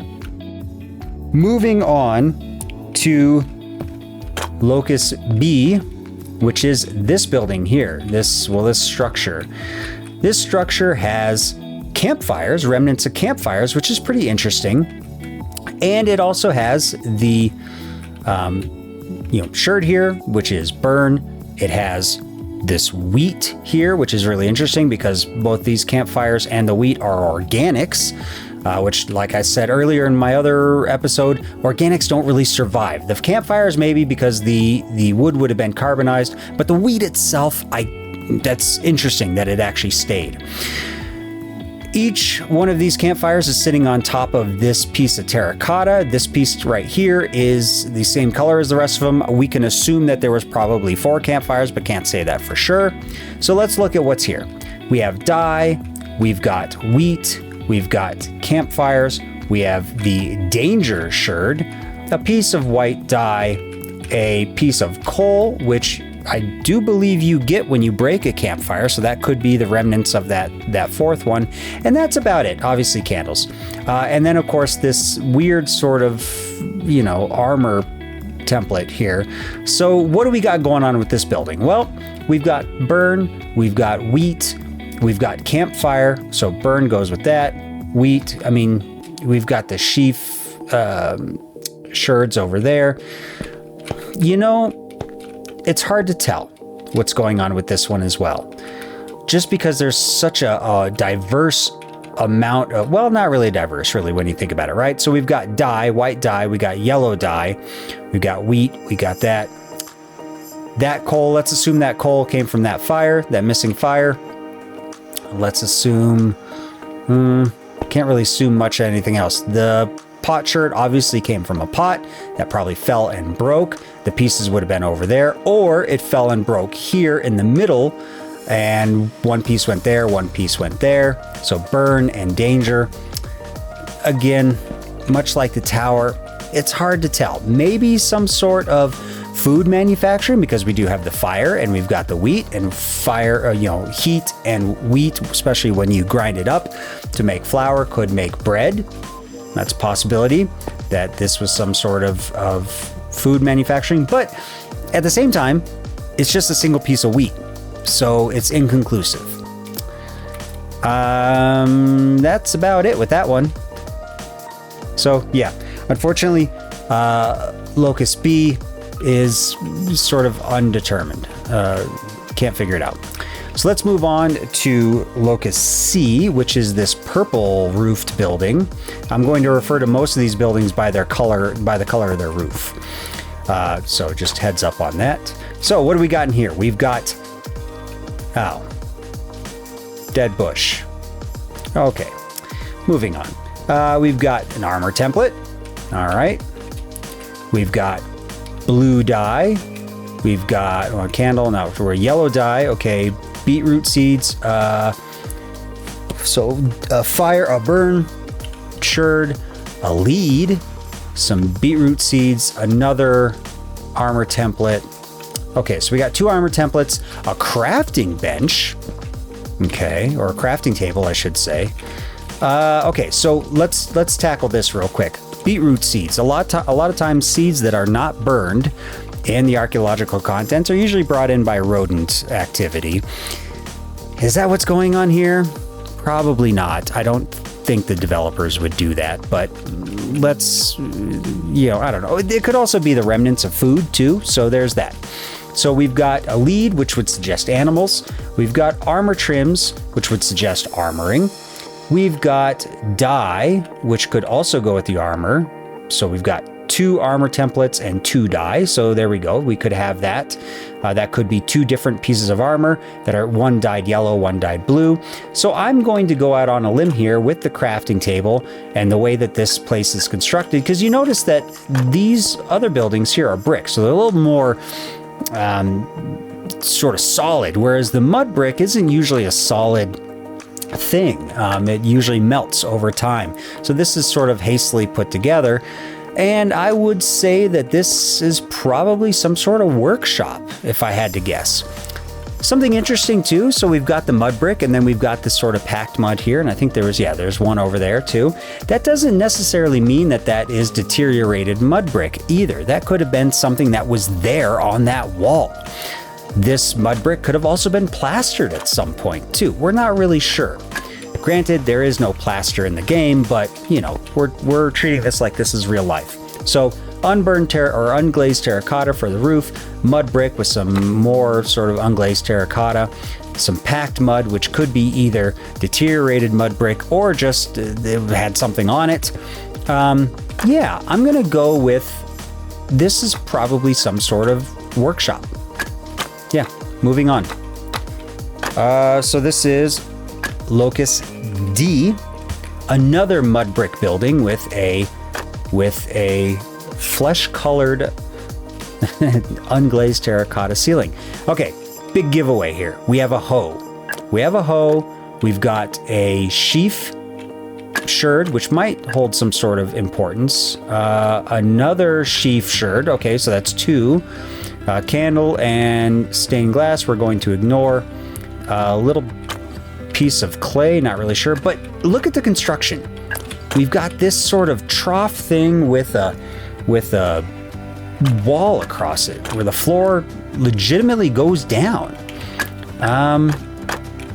You know, this is a very interesting construction here. It is connected to that building sorta through a little walkway, but it's not much of a walkway. You know, with the fact that you have the sheaf stuff here, this could have been filled with maybe wheat, and this was someplace for animals to come up and graze. Maybe. I mean, you've got sort of a pen here with the wall, but the wall would be here if we were assuming that. So not really sure what's going on here either. The hoe suggests that there is some sort of agricultural purpose to this building, but again, don't really know. The hoe is a dead giveaway though. The hoe is, or not a dead giveaway, but a pretty solid clue. So sheaf and hoe, something to do with agriculture, something to do with wheat. Because look, you're not going to buy a decorated pot that has decorations that don't mean anything to you. So whoever was in this area using this decorated pot, well, the decoration meant something. So the hoe is probably theirs, and sheaf sherds probably went to a pot that had the sheaf, you know, decoration on it. So yeah, some sort of agricultural thing, something to do with wheat. And the fact that this is sunk down, you could put wheat in here, and yeah, maybe some sort of pen, maybe? I mean, we do have the lead over here. We also have another lead here too, and an emerald, which is interesting. Well, let's move on. E. Locus E. Well, here we go. 3 armor templates. Some beetroot seeds really high up too, which suggests that maybe that is rodent activity. Yellow dye, we have more stained glass, probably for the windows. We do have another lead here. So hold on, we have a lead here. Whoops, there we go. Oh, stop. What is going on here? Why is there we go. So we have a lead there and a lead here, which suggests animals. And if you look, this is constructed very similarly to building D over there, with the sort of weird sort of trough thing where you have this sink in this sort of sunk down portion of the floor, a wall separating it, and then you've got this cauldron. Now, if I remember correctly, there was dirt in here underneath the cauldron, which might suggest that this cauldron was sitting on a dirt floor. Now, why they would do, you know, the mud brick underneath that, I don't know, but it definitely had a dirt floor. So maybe it does have something to do with animals. Another issue we run into, though, with that sort of theory is that the cauldron is not used for anything but dyeing leather. A leather worker uses the cauldron. Now, we can't assume that the cauldron was used that way in the sort of history of what's going on here, but that's how it's used in the game. So maybe this is... Oh, hold on. You have a leather worker, armor templates, dye, and then you've got this little walkway that leads into the workshop here. Okay. All right. Workshop there, annex here. This is an annex. This is definitely part of that building then, because you have a lot of the same stuff. if this is some sort of trough or holding type area for a horse, the armor templates maybe not used for horse armor. I don't know if you can use armor templates in horse armor. Maybe not. I don't know. But the dye, the leather working thing, yeah, I'm going to go with this is an annex to that workshop. You have the workshop there because this sort of has this, and you know what? That would actually suggest that this building is also connected to that one, because this one is built sort of in the same way that that one is. So maybe all three buildings are connected. You have workshop, you have feed. Yeah, feed here, workshop there, and yeah, holding area here. You got the wall, you got the leather worker thing. Yeah, I'm gonna say workshop, and both this building E and building D are annexes or basically parts of that workshop as well. This is a complex. This is a workshop complex. These three right here. I'm gonna go with, you know, the fact that it had the leads and the armor templates and stuff like that, and the beetroot. Oh, see, there's another sheaf and dye. Yeah, they're dyeing armor here. They're producing armor in these three buildings. Some of it's going to be probably horse armor. You got the wheat in there to feed the horses, the leads for the horses. You've got armor templates for people's armor. Yeah, this is a big workshop complex here for armor. Leather armor in particular. And you know what? We don't have any leather that survived. So yeah, moving on. This is going to be building F. This other flesh-colored roof building with the glazed tile on the top. Let's jump down into it. So we've got the, is that the heartbreak? Yeah, I think that's the heartbreak sherd. We've got a flower pot, candle. Not we're going to worry about candle. Not going to worry about stained glass. Okay, so wheat, armor. Oh, and we've got a campfire here with this raised thing around it. Okay, those of you watching my Bronze Age series probably look at this and go, oh, that's a hearth. Yep, this is definitely a hearth. Wait a second. Chairs and a bench. Oh, this is a meeting area. Yeah, this is a meeting area. This is sort of a communal area, so everyone can sit down on these little benches here, and the fire's in front of them. The pot here is probably a cup, representative of a cup. You got wheat seeds. Who knows how that got in here? The wheat, which is probably indicative of bread. Who knows how that got in here? Armor. I don't know how that got in here either. But look, it's an open air type thing with benches around a fire pit. That's a communal area. That's a meeting area right there, if I've ever seen it. Yeah, meeting area right there behind me. That is absolutely what that is. You got the chairs, the benches, the fire pit in the middle. Yeah, that's a communal area for people to enjoy themselves. Easy. I am like 99% positive on that. Obviously, it's archaeology. We can't say for sure, but yeah, that's definitely a communal area if I've ever seen one. Moving on. Oh boy, the brick building. All right, so this one's fallen apart. This one has the basement. So we've got wheat in here, candle. Not going to worry about the candles. Let's go down into the basement. What do we got? Stained glass. Yep, not going to worry about stained glass. Okay, basement. What do we got down here? We got armor template. Oh, blast furnaces? Blast furnace, armor template. Oh God, am I stuck? How do I get out of here? Oh boy. Okay, there we go. All right, I'm out. Okay, blast furnaces, that's kind of a no-brainer because blast furnaces are used. Oh yeah, another armor template. Blast furnaces are used to smelt down stuff. This is a smelting operation. That's the only thing those blast furnaces are used for, is for smelting. So this is going to be a smelting operation.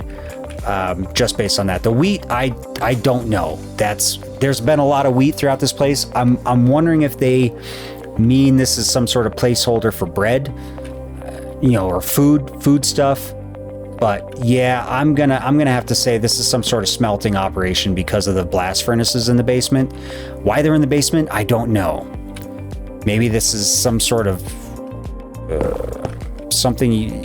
If you have them down in the basement, you don't want them up here for some reason. Maybe you have people up here, and if you have people up here, you don't want them around the blast furnaces? Yeah, I don't know. Smelting operation though. G, building G, smelting operation. That's what I'm gonna go with on that one.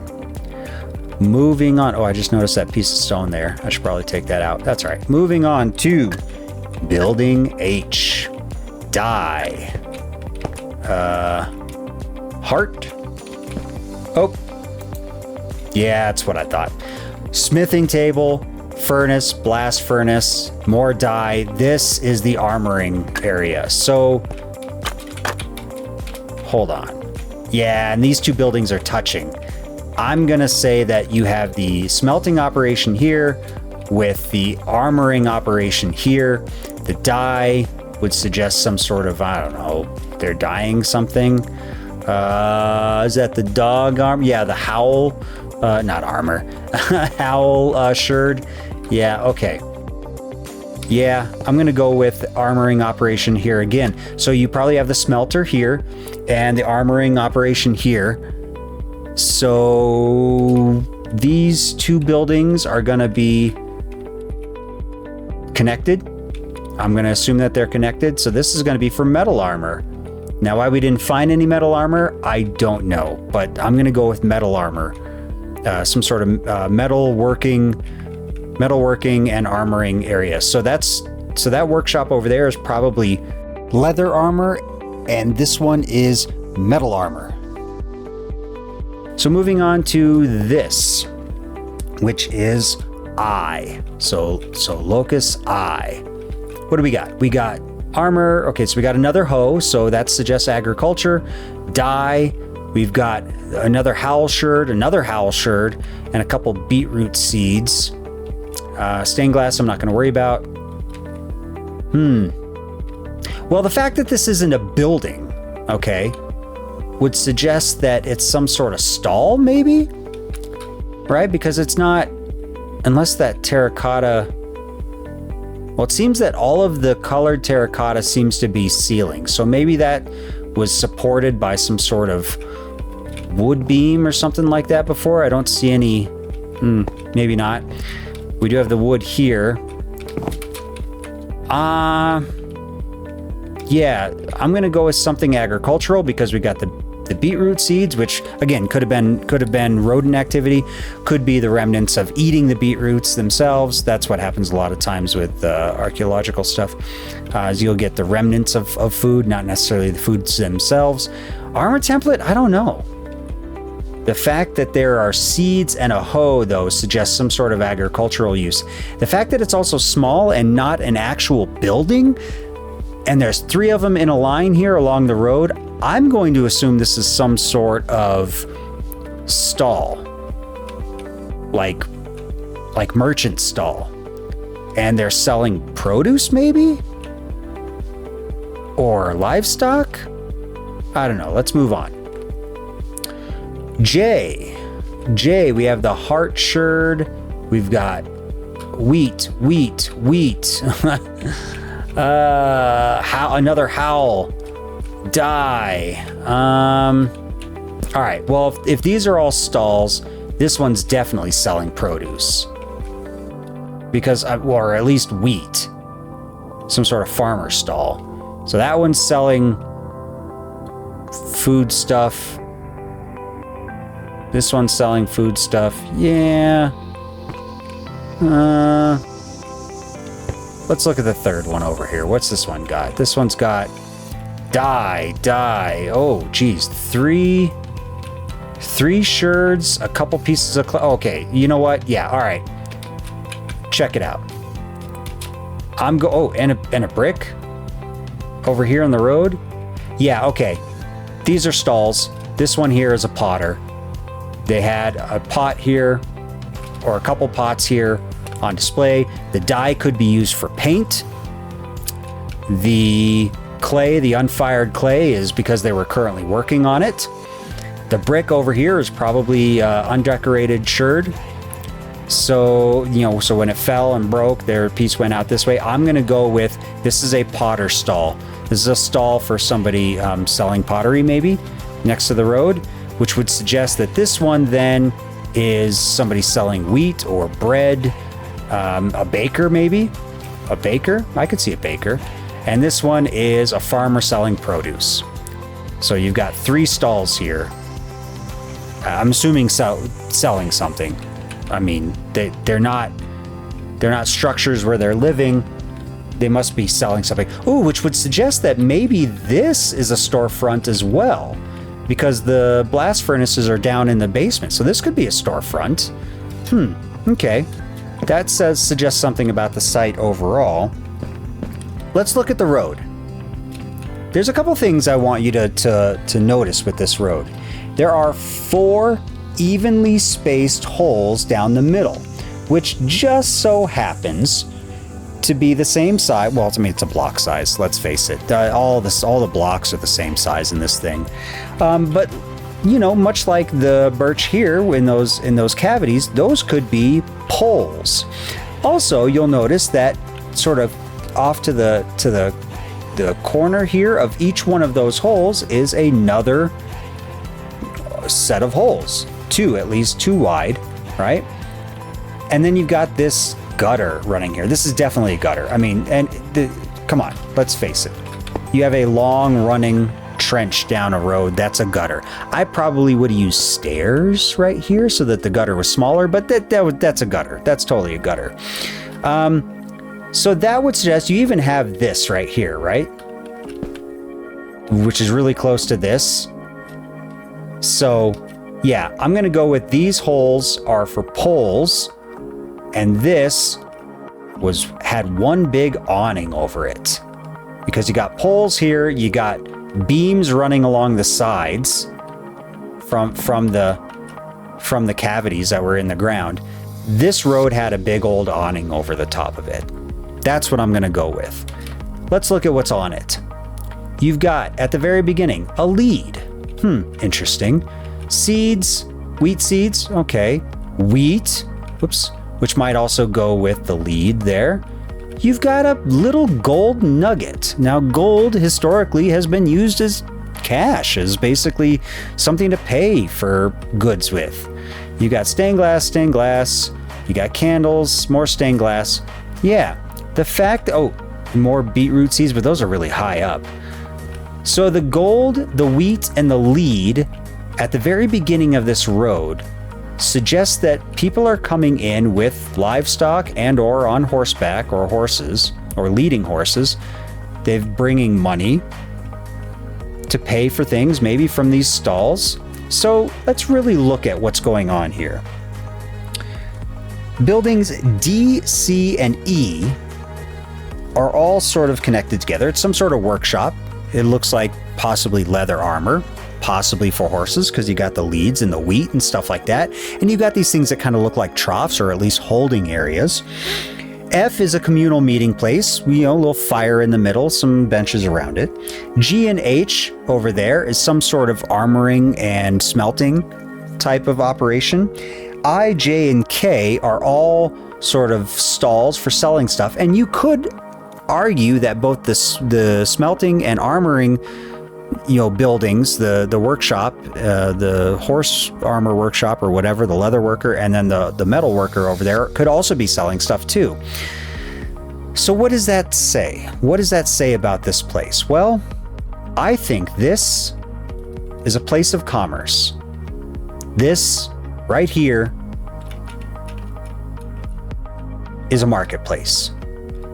People come in here to buy stuff, whether it's armor, metal armor, whether it's horse armor or leather armor, whether it's pottery or whatever the hell I said this was. Oh, baker.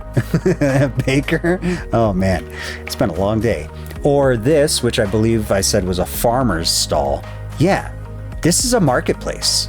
The tower, maybe the tower is the beacon, the thing that people look for in the distance to come to this place. This building, yeah, I don't know. I'm not really sure on this one. So that's what I think's going on here. You want to know what I think this place is? These ruins here, this is a marketplace, right? This is a marketplace. This is a place of commerce. People come here to buy stuff. That's what I got. So now starts the long process of moving this stuff into the museum, which I will do off camera, and I will have this world available for download on my Patreon. It will be free. I want to stress that. It is going to be free on my Patreon. You do not have to be a Patreon. Matter of fact, I don't even have anything for people who are Patreons, so don't even worry about it. But it will be free there. If I can't make it work on Patreon, well, then I'll offer it somewhere else. But this entire world will be downloadable, so you can walk through these ruins, you can walk through the museum, and you can have a good old time.